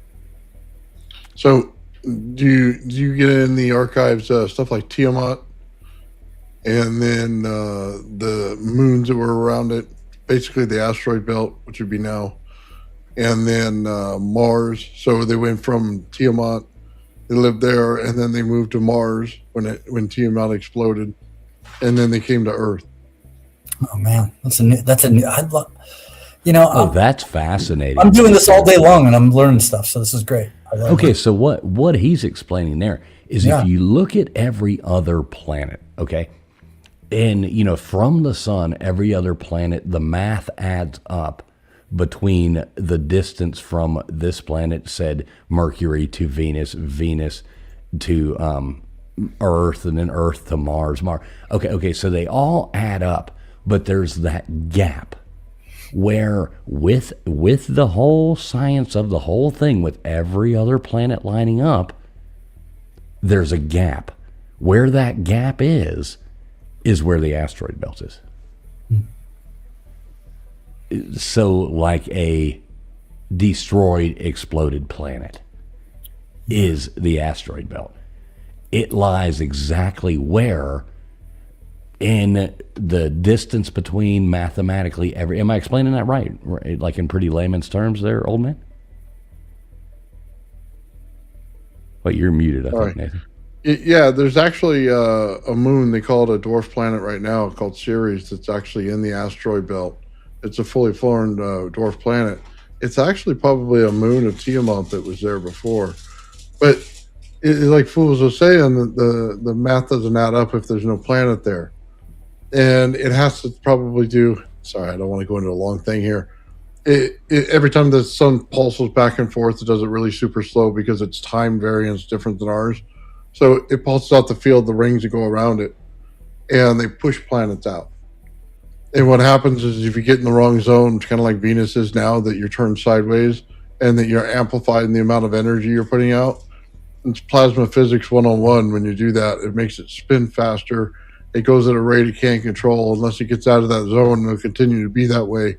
It'll be the next habitable planet in the zone that comes up. So it makes a lot of sense when they say we started out on this planet that was in the Goldilocks zone, and then it moved out of the Goldilocks zone, got too much energy put into it, and then it started crashing into its own moons because of the energy levels. And then Mars became the Goldilocks zone. You know what I mean? And then it moved out until it wasn't, and the moons got destroyed because you see it all over the face of Mars. One of the moons got blown up. There's no way those two little asteroids they have is enough for that whole thing to work right. And if they fix that, that's probably be a habitable planet. And then you get to Earth where it has the right moon, right? So it's in the very habitable zone. It wouldn't be a far stretch to say we started out a long time ago on a far out planet and moved inward. Even with rocket technology, we'd still make it between, each one of the planets if you went in a row. And you could do it on a simple, propulsion like we have now. Well, I just hope we don't start moving the other way soon, because I don't want to live on Uranus. Yeah, nobody does. Dun-dun. They say it stinks like shit too. right. Yeah, the sulfur there is really bad, I heard. Yeah, interesting topics. Now, you've never looked into that, Tim? You've never looked into that with the missing planet and that? That's fascinating too. That's a whole rabbit hole to jump in. I recommend you do because it's a pretty cool whole thing there.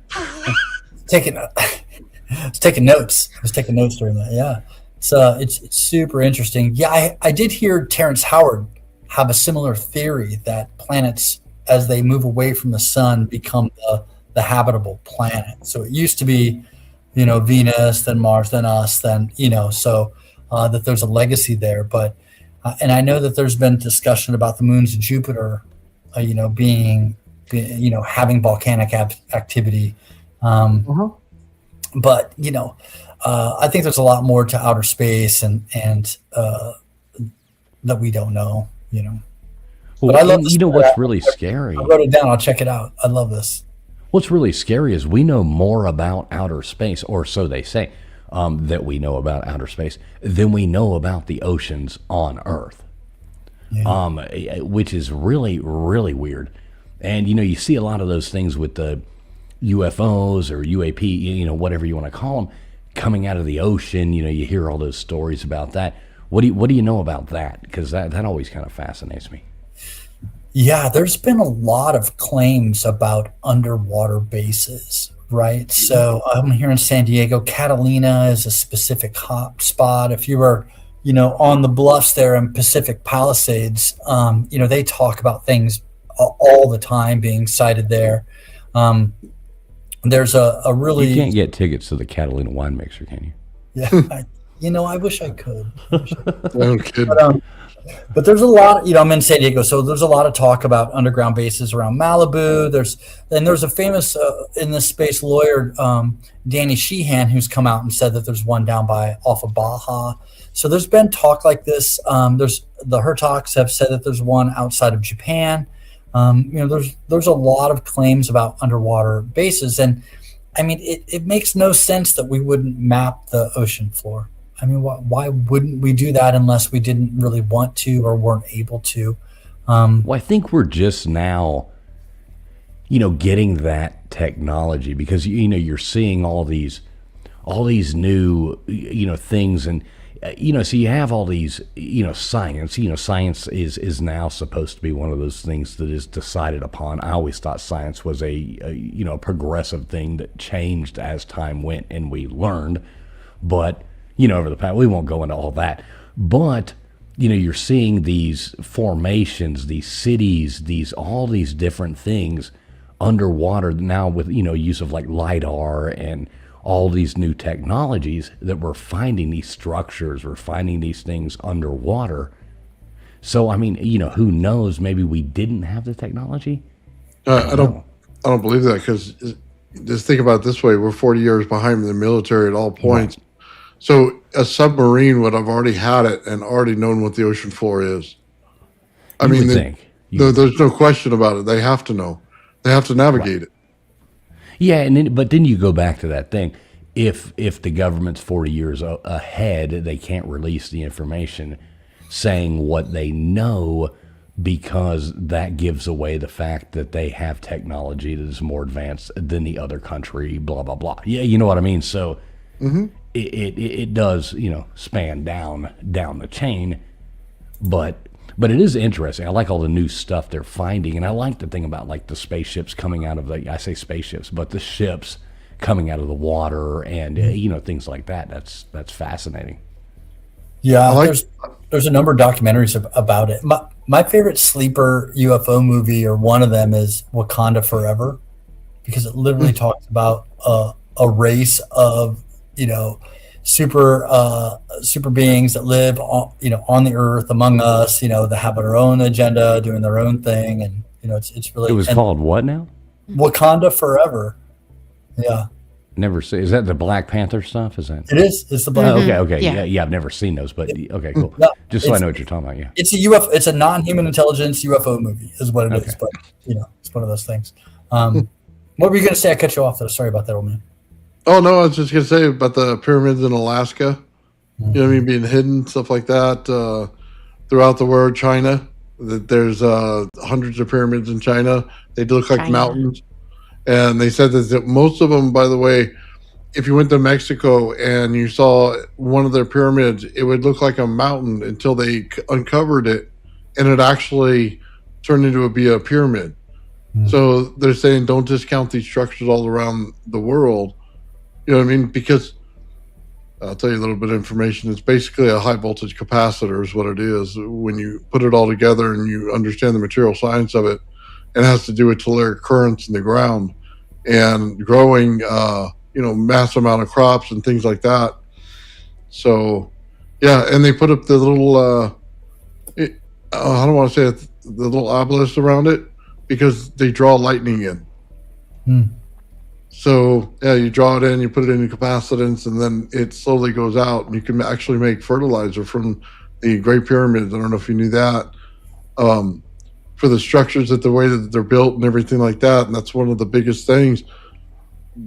So, anyway, it just... But it goes to UFO culture and stuff like that, too. You know what I mean? If you actually understood it. I've heard that theory that it's a power generator. I think that's plausible. Here's some. Thank you, Mr. Producer. Mr. Producer works hard in the back. Big shout out, everybody in the chat. Make sure you do thank Mr. Producer. He's working hard in the background here, putting up these clips as we're talking about them. So we don't want to let him go unthanked. Thank you, Mr. Producer. Yeah, he's throwing up these images while we're talking. That's how fast he is. That's why I pay him the big bucks. Nice. Yeah, he's about to send me a text, cuss me out. But yeah, the pyramids, they fascinate me. I really want to take a trip to Egypt. I keep trying to put one together with people, but most people are scared to go. Yeah, it's a region. Yeah. I know. See, everybody says yeah. Would you go? Would you go to 100%. Egypt, Tim? Yeah, I would go. I just tell everybody I'm Canadian. I'm just kidding. So now you like the Canadians. I heard your Canadian comment earlier. Canada. I would actually never do that, but I'm just kidding. We'll just have to bribe him with some tacos and get some tours.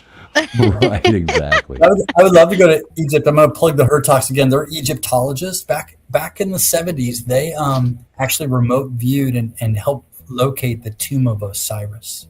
Oh, wow. Using remote viewing, yes. So I agree with you. And those images, I love that he's putting up these images while we're talking. But the new LiDAR that's coming out and ground penetrating radar that shows the superstructure below the pyramids, I think is just really fascinating. Do you see the labyrinth? And the labyrinth too. Yeah. Jay Anderson, there's a bunch of people that are on that. Yeah. That are really, breaking that old guard. There's a infrastructure here that is built to protect these secrets, and anybody who asks questions is shot down. Pseudoscience. Right. They come out and it's like, well, wait a minute. I mean, like I said before, science is supposed to be a constantly evolving thing. Mm-hmm. You learn.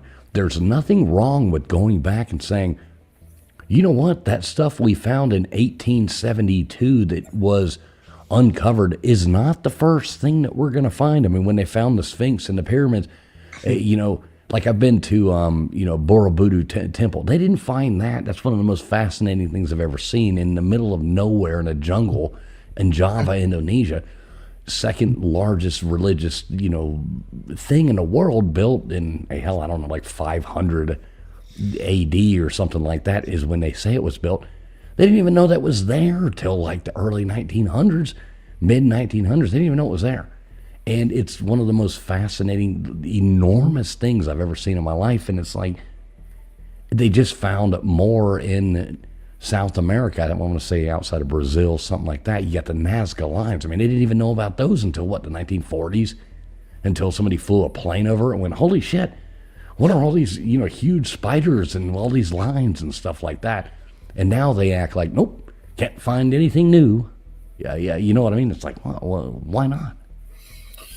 Yeah, they're breaking down these old paradigms, and it really is the information age. I mean, it's a double-edged sword. There's just as much misinformation as information, but the access to information, the number of researchers that are going out and doing their own research and looking into things and getting a YouTube channel and a platform and building an audience is just, it's incredible.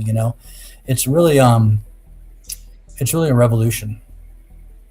So would you say you more try to put out all the information and let the viewer decide what they want to believe?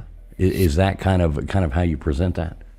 Yeah, I mean, the service that we're providing to the community is really a place where you can look at information that has been vetted by a human expert. It has been put through a speculation labels. It's been put through a taxonomy, from verified down to hoax with misinformation and legend and folklore, all in between, so that you can look at the individual claims and decide for yourself.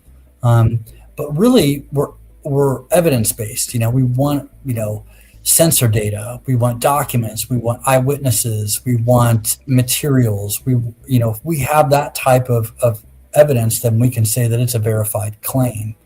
So it's really that type of service to help discern, because you started right off, oh, what about Lou? What about Greer? It's like, well, they're controversial figures, their claims are not all verified. Right. And that's the service, because if you go on X or if you go anywhere else, if you try to use, ChatGPT on your own or something like that, it's going to be really difficult to understand. Well, and AI is a weird thing. Like, I host a lot of trivia nights in bars, and things like that. People are always coming up saying, your answer's wrong. Your answer's wrong. And I'm like, well, that's because you Google it and you're going off the AI answer. Now, all AI does is it goes and searches what people say. So a lot of times, AI is going to give you the wrong answer just because that's the most common. That is the most, exactly. That is what somebody else has said, somebody bigger on a platform or something like that. It doesn't necessarily mean it's real. It's like I had a trivia question the other night. Scary. And it was like alphabetically, who is the last president, or, who's the last president alphabetically.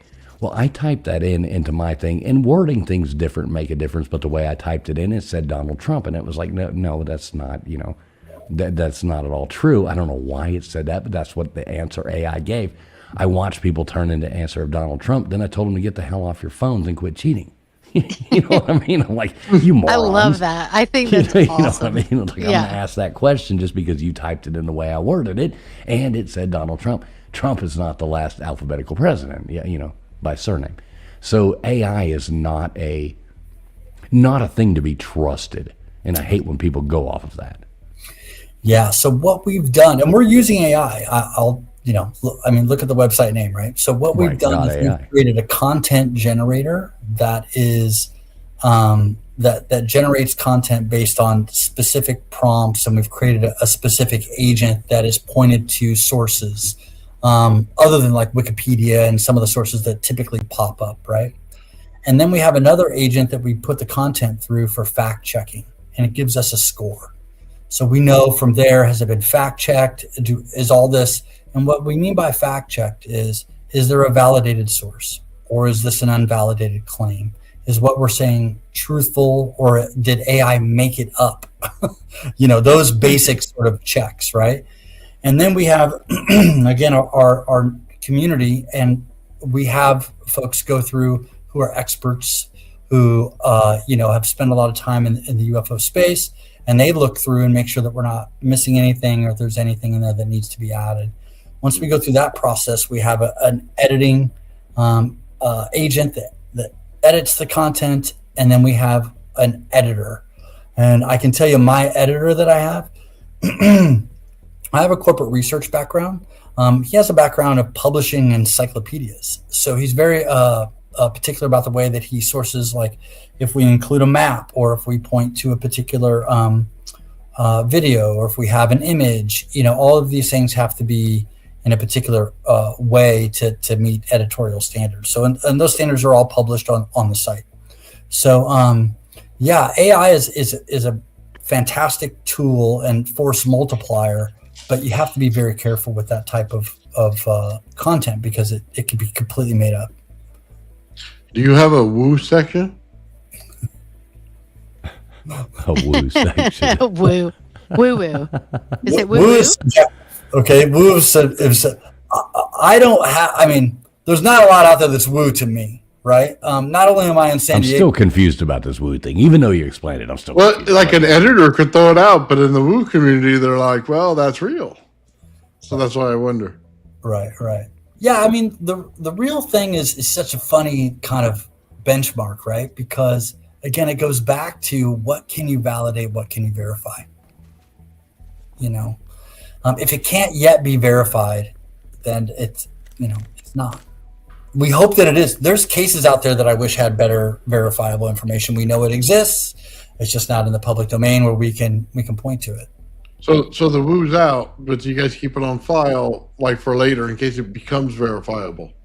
Yeah, and you guys have gotten the woo out of me because most of it lives inside my head. I don't put it into the encyclopedia, but like you keep asking me my personal beliefs, so then you get into I'm in the woo. I mean, Well, I was asking about the encyclopedia part, like, because there's got to be a section where you go, it's not good enough yet, but in possibility in the future, it could come back. we say that. Become that. We say that a lot. Yeah. Well, there's actually a section that we have. What could make this case verifiable? What's needed next? That kind of thing. There you go. Yeah. Hey, can I show you guys something really funny because you mentioned something? If it's funny, I want to see it. Yes, definitely. Well, I know you can't really see. This is Hold it closer. Hold it closer to the camera. closer. It Oh disappeared. no. I'm gonna Yeah. hold Put it in on. front of your face. Oh, Yep, Yeah. there you go. Yeah. This is my UFO trivia game. Oh Oh, man. I like it. It's a UFO disclosure game. So we have about 500 questions that I wrote in here. There's, it's gameplay. Nice. Oh. Yeah. So Yeah, it's, there's the glare. Yeah. yeah, there's like a little. Hold on. There's like what is it? It's a file cabinet. All the cards are So you made this. like little files. Yeah, we're doing our Kickstarter. As soon as I can get through Dude, this that's awesome. conference. So this game is coming out. We're going to do a Kickstarter probably in February. So you'll see more about this too.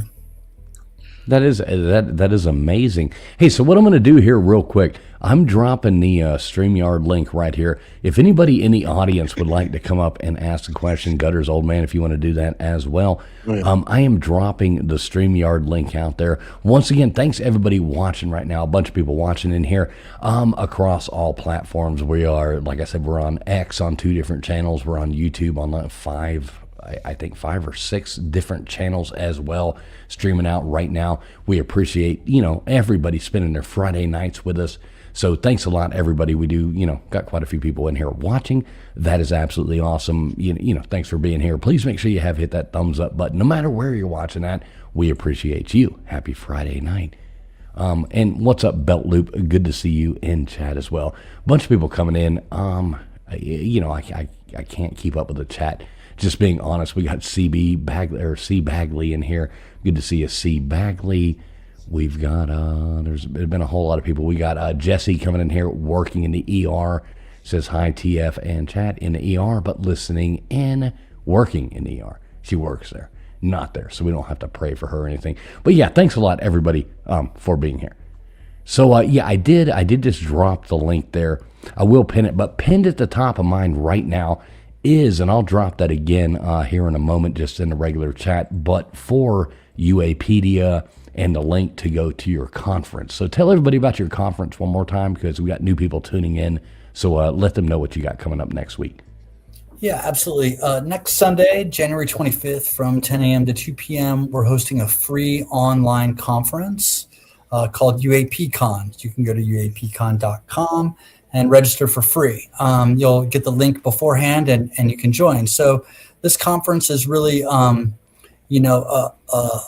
furthering the conversation beyond sort of what you saw in Age of Disclosure and government disclosure, nuts and bolts. And it's talking more about the nature of reality, the experiences and what happens in different type of non-human intelligence experiences and UAP experiences, and then the implications of UAP on society, on culture, on spirituality, religion, and then ultimately on science. So we have our closing keynote fireside chat with Dr. Thomas Brophy from IONS, which is the Institute of Noetic Science. Dr. IONS was started by the sixth man to walk on the moon, which is a trivia question in my game here. Anyone know who the sixth man to walk on the moon was? Oh, no. God, who is that? I wouldn't even Started know. IONS, the Institute of Noetic Science here in Encinitas, California. Who is it? Edgar Mitchell. Edgar Mitchell had really some supernatural experience and was completely obsessed with the noetic sciences, which is, work by Dean Radin. If you know Dean Radin, Lynn McTaggart, these are where people meditate for a certain outcome and it happens. So this is crops, it could be crime, all types of things. IONS was just featured in Dan Brown's latest book, The Secret of Secrets. It's at the center of Dan Brown's new book. I was a big Dan Brown fan. So anyway, we're hosting this conference. It's free. Sign up for it. There's a ton of really cool people. Rizwan Virk, who wrote the simulation hypothesis. Paul Hynek, who's J. Allen Hynek's son, who came up with the close encounters, first kind, second, that taxonomy, third kind, and was featured in Close Encounters of the Third Kind by Steven Spielberg. Great movie, by the way. Hertog. We have, oh my gosh, it's the lineup is just incredible. So, well, that's awesome. Hey, we do have a caller coming on here, so I'm going to go on ahead and bring them up and see what they got for us. Man, welcome in, Dreadly. How you doing tonight? Oh, what's up, man? Nothing, Dreadly. How you doing? Hope everything's going well with you, my friend. So what kind of questions you got here for UAP? Tim. Oh, nothing yet. I've just joined. I have no idea what's going on yet. This is the UFO guy you were talking about last week, right? Right. So we're talking UFOs. What do you think about UFOs, Dreadly? It's possible. Yeah. I don't know. Yeah. What do you think about? Have we been to the moon, Dreadly? Yeah, we've been to the moon. Oh, okay, he's definitely a moontard. Oh my God. We got a lunatard. Lunatards, yeah, we'll call you one of those. I always like the people that come out there, and I always joke, because one of my favorite people are the flat earthers. Flat earthers crack me up, and I like the way they actually have the thing to where they tell people who think the world is round, they call them globetards. And that cracks me up. I think that's one of the funniest things I've ever heard. They actually have a term called globetard to talk about people who think the world is round. Wow. Yeah, pretty crazy. So what do you think? We got the founder of UAPedia up here with us, Dreadly. What do you got for him? Come on, you got to have some kind of cool question. I'm trying to figure out what it is. From what I was listening to, UAPedia AI, I mean, what is it? Because I just joined the stream, so I have no idea. Go ahead, Tim. Take it away. Take it away, Tim. Some kind of AI generative platform for extraterrestrial stuff. That's right. That's right. It's an encyclopedia for UFO information. Okay. That's right. Trusted source. That's there right. You go. Oh, right. okay. Do you Baker's texting me anyway. Do you like Tim, so when you do your conference, where all are you putting this out at as far as like social media and stuff like that? Because I'll definitely repost it on X and stuff like that for you, make sure I get it out there. Yeah, my technical guy is I think he's using the same platform, so I guess I better get used to it. But it's going to go out on. We have a YouTube channel.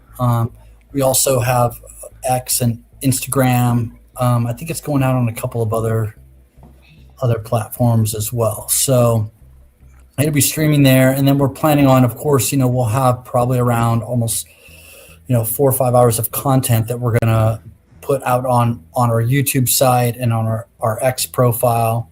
We're UAPedia _ on X. Well, hey, do this in the private chat. Put your links in the private chat right there. Okay. And we'll drop it into all these channels right here so people can sub up to those. So if you can do that here, here right now, that would be cool. We'll copy paste those and post everything into the live chats going right here, and I'll add it to like the description of the video and stuff like that for people watching later. They'll have the ability to to link up to you. Yeah, I'm trying to find you on the gram, but there's a The gram. I'm not sure. That's UAPedia Okay, underscore. So Dreadly, how's the world holding up for you, sir? It's Under.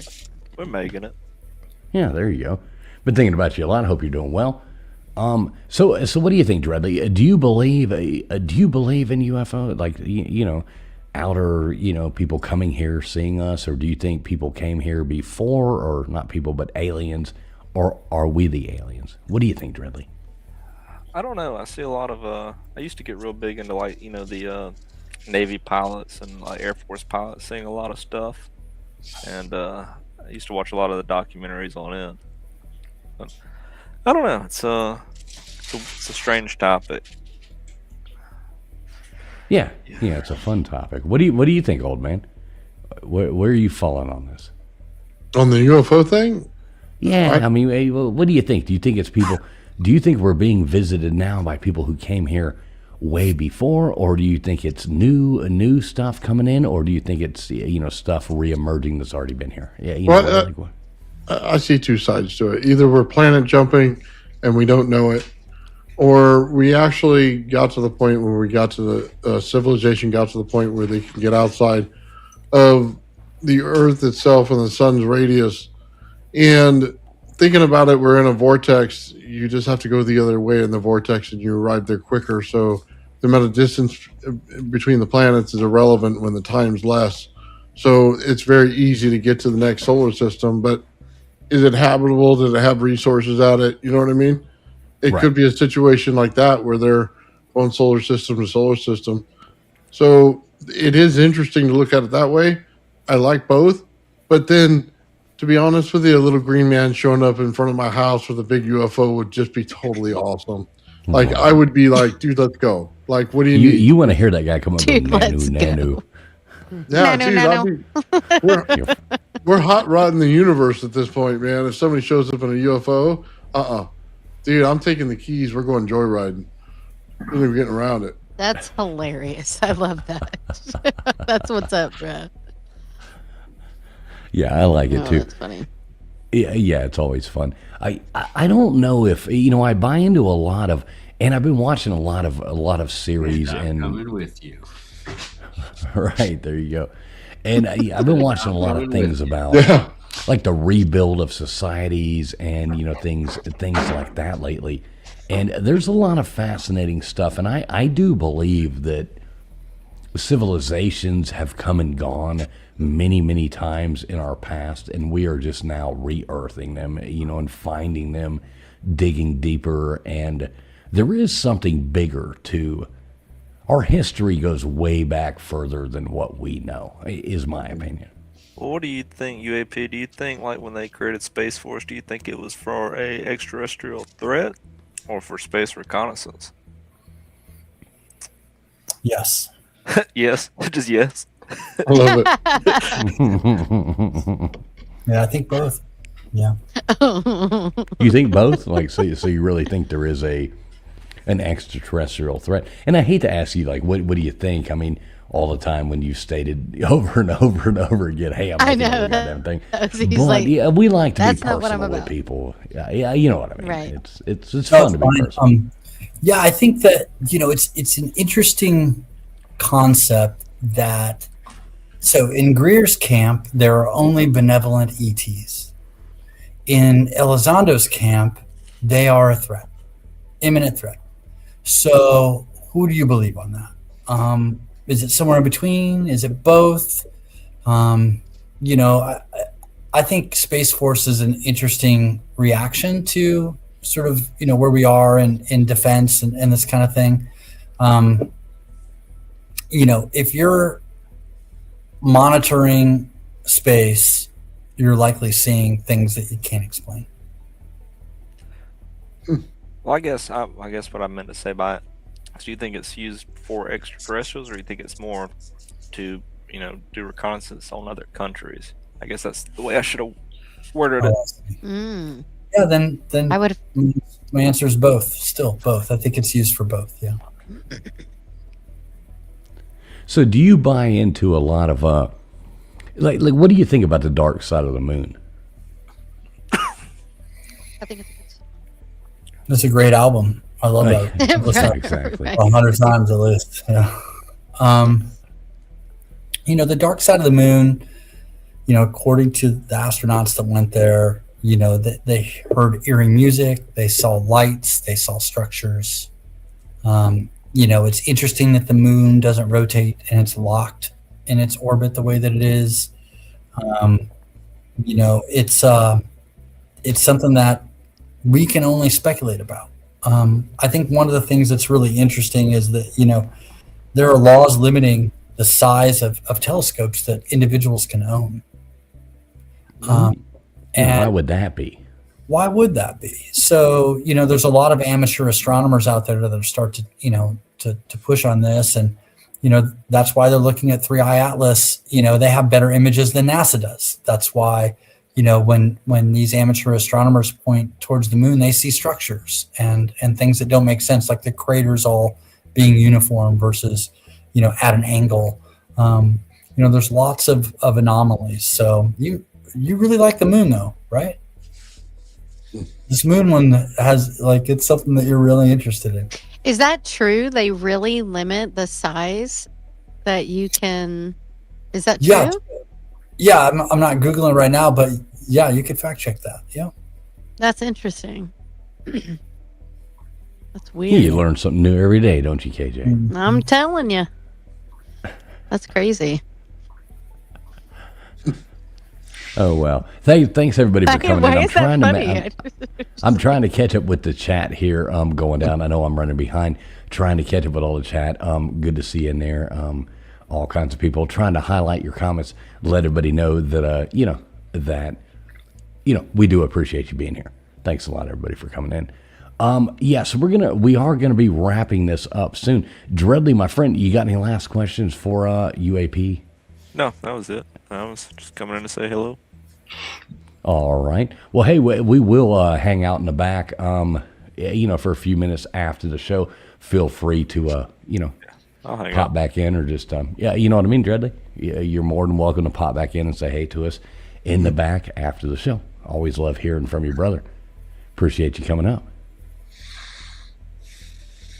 All right. Thanks a lot. There we go. Dreadly checking in with us. Thanks a lot, Dreadly.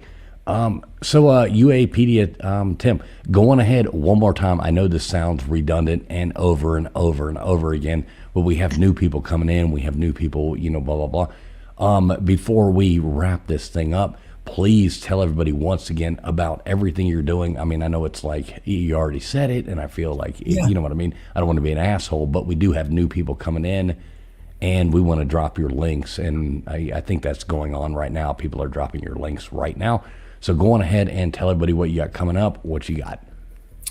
Yeah, so I appreciate it. I don't mind repeating it all. So we have UAPedia, which is our online encyclopedia with case files, biographies, historical reviews, in-depth articles, dossiers that have all been fact-checked and put through our claims taxonomy and speculation labels. So that's out there. It's free. It's open source. We're still in our beta phase, so you're going to see a lot of improvements come through on the website as we work on this. And then on January 25th, we're hosting UAPCon, which is an online free conference that has a number of different academics. Nearly everybody who's in the conference is a PhD, and they're speaking about the nature of reality. They're speaking about the experiences and what the evidence shows for experiences, and then they're looking at the implications of non-human intelligence and the phenomenon on society, on culture, on spirituality and religion, and ultimately science. So that's coming up. It's all free. It's open source. All you have to do is go to the website and click register, and we'll get you all set up with the link.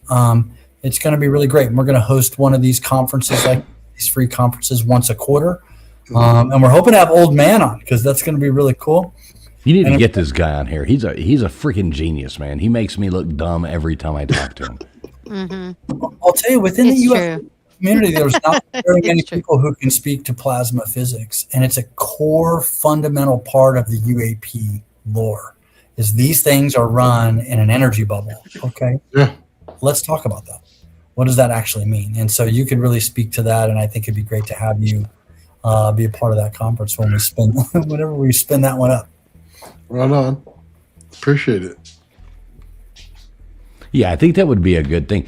Oh, Nathan, old man, he's taught me a lot of things, and he does fascinating stuff all the time. And he has, meeting him was a godsend to us because we like to talk about all kinds of stuff and run our mouths, but we don't know what the hell we're talking about. So every now and then, it's a good thing to have somebody who is actually smart, not just absolute morons like us. So, old man would be a hell of a person for you to contact there, Tim.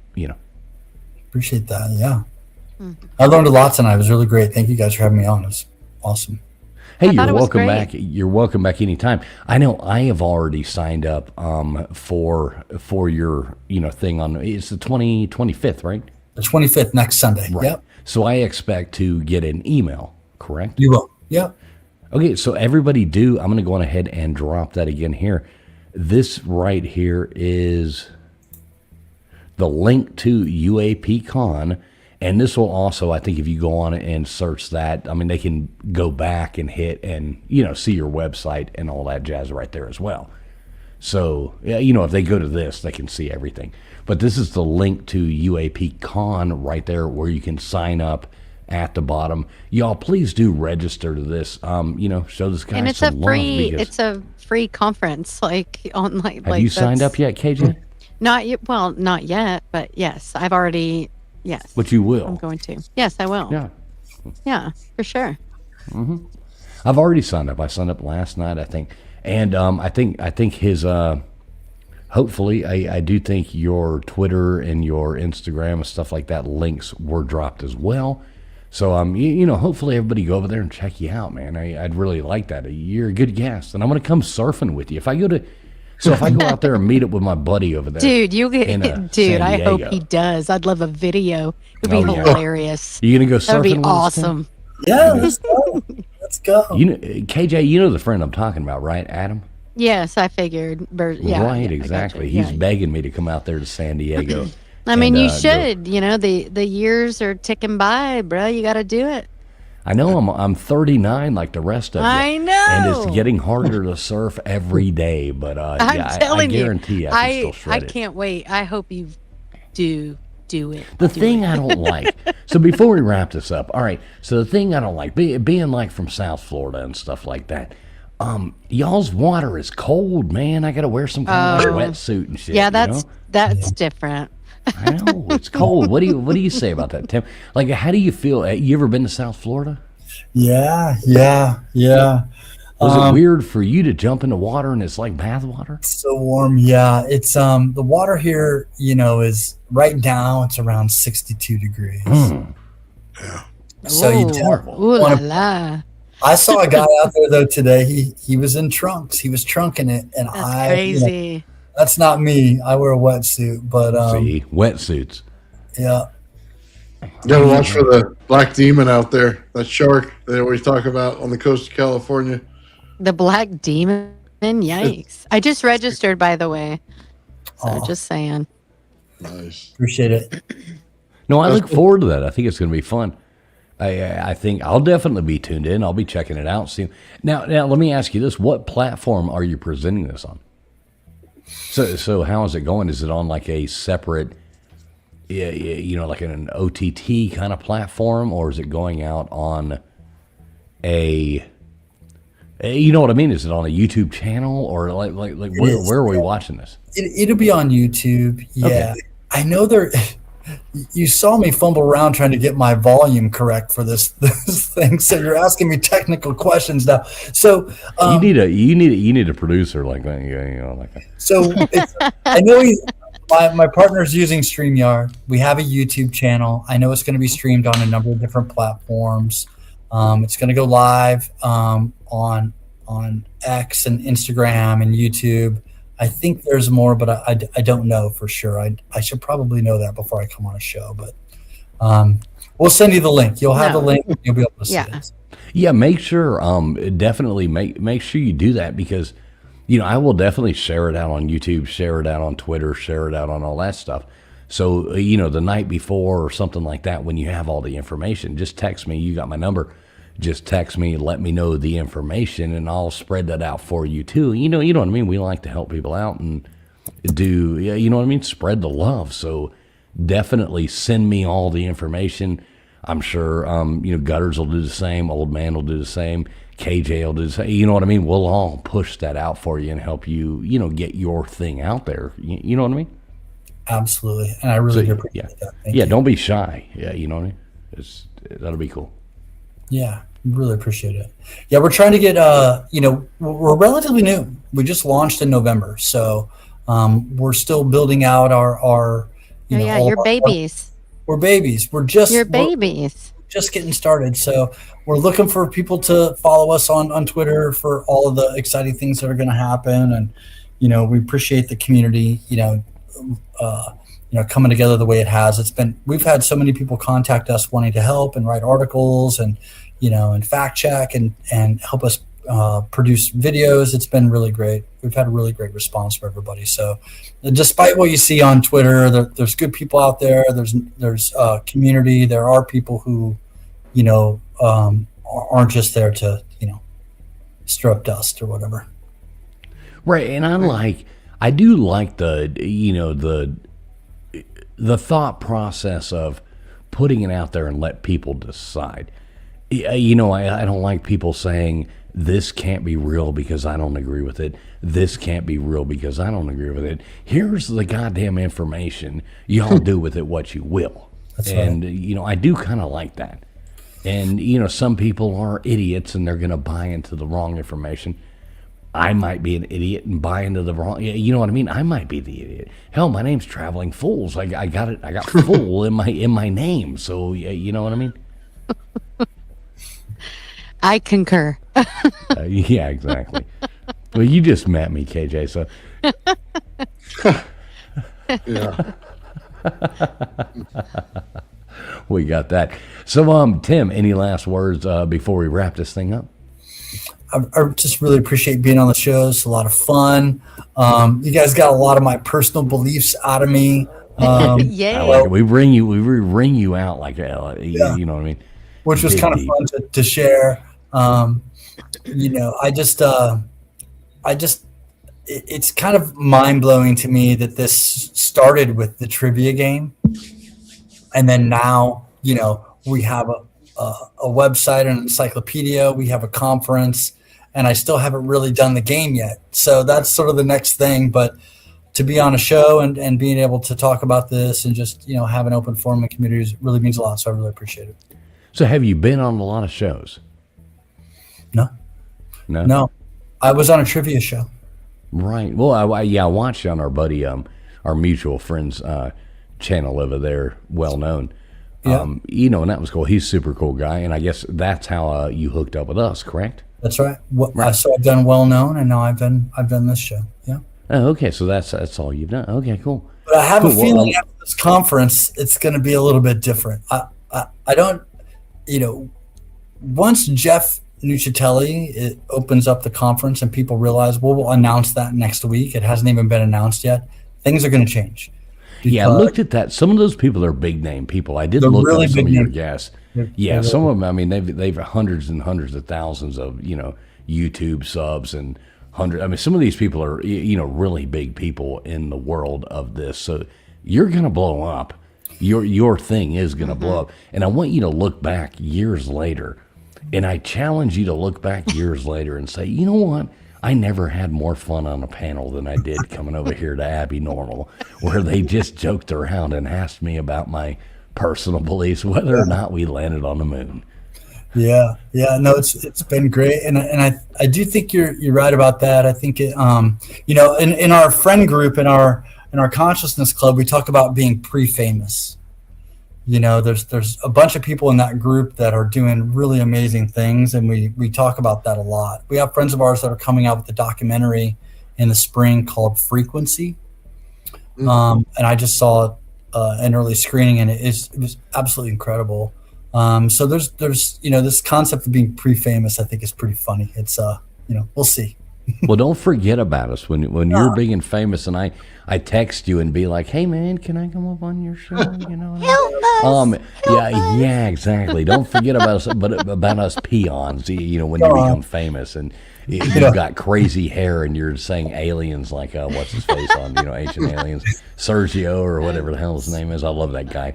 One of the few people I've got like 5 people who love to meet in my life, but that's one of them. Like, goddamn, I love that guy. He's cool as shit. Yeah.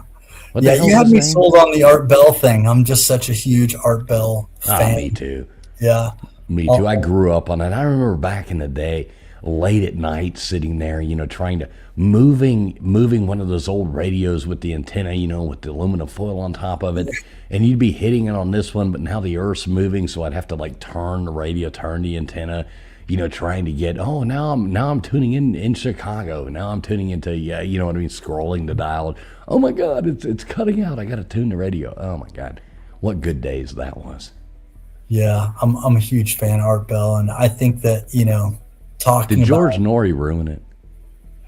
Yeah, I just listen to the Art Bell archives now. Me too. That's my thing. Yeah, I'll tell you a funny story. I went to Contact in the Desert, which is really great. If you're looking for a community, if you've had an experience, and you want to look these people in the eye and see what you think, Contact in the Desert is a really great conference to go to here. It's a few hours away from me in Palm Springs. But I took an Art Bell book there because my daughter and I went, and he has a book.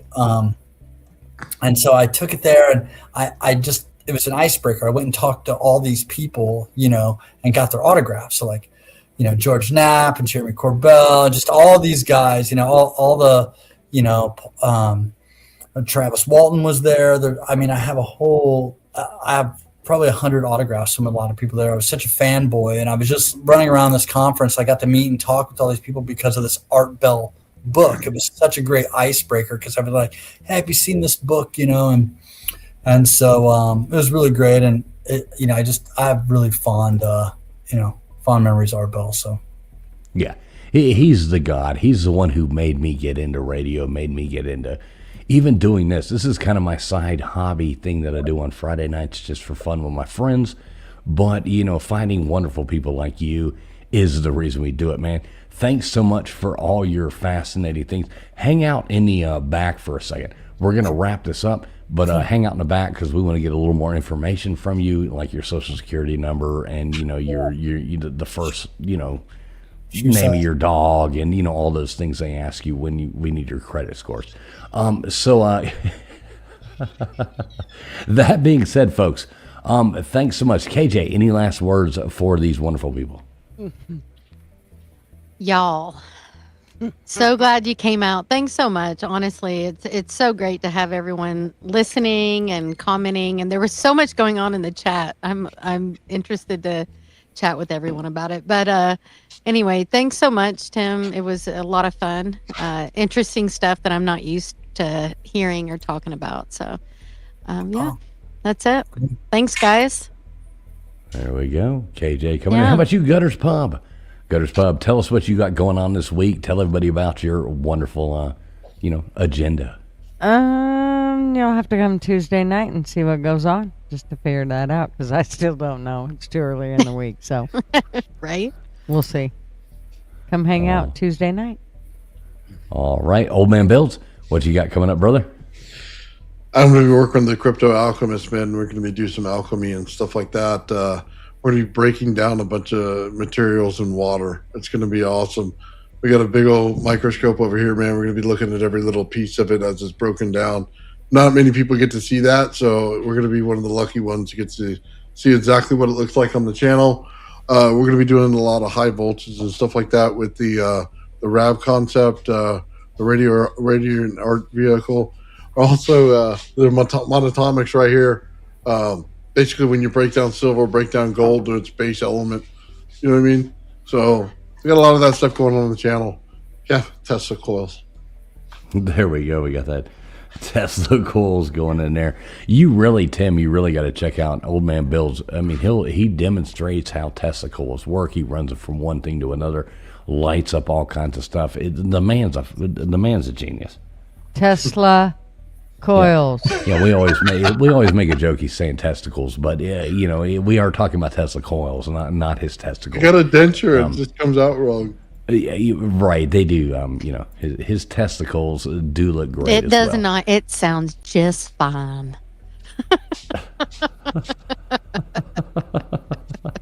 All right. So we're wrapping this up. Thanks so much, everybody, for coming in. Thank you, Tim. Everybody I'm going to post the link right here one last time. Link to UAPCon right there. I'm dropping it into the chat again. I will put it into the description of the video later on. Everybody do make sure, go over there and check that out. Tim, I thank you very much for coming up here and doing this with us. I hope you had fun. My pleasure. Absolutely. It was a blast. Thanks so much. All right, brother. Well, on that note, we're going to get out of here. Everybody do make sure you tell us goodbye in the chat. I'll play some kind of funky video, and we will get the hell out of here. Hell, let's go something with the moon. All right, see you guys later on. Happy Friday night. And a little programming update. Please make sure you tune in next week. We do have Tombstones coming on, really sweetheart, coming on with us to talk about her channel, what she's got coming up. Week after, we've got Nathan and Crypto Alchemist going to come on here and show us a whole lot of stuff of the inventions they are coming up with. I guarantee sparks are going to fly. So Tombstones, Crypto Alchemist, and our good friend that came on here before talking movies. We got a conspiracy movie night coming up here very soon. So anybody who does want to get in touch with us, wants to be a guest on our show, please go to www.abbinormal.com and just go in there and contact us. We appreciate everybody. God bless to all of you, and we hope everybody has a wonderful week. And we'll see you next week. Also, Friday night, we probably will be doing Trivia Night coming back this week over here on Traveling Fools channel. Or Sunday night. Yeah, sorry, Sunday. Be there or be dead. Sunday night, trivia, 10 o'clock Eastern Standard Time. Peace out.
Good night, America.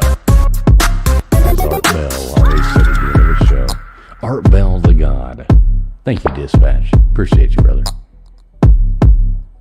Please enjoy. Help. Please enjoy.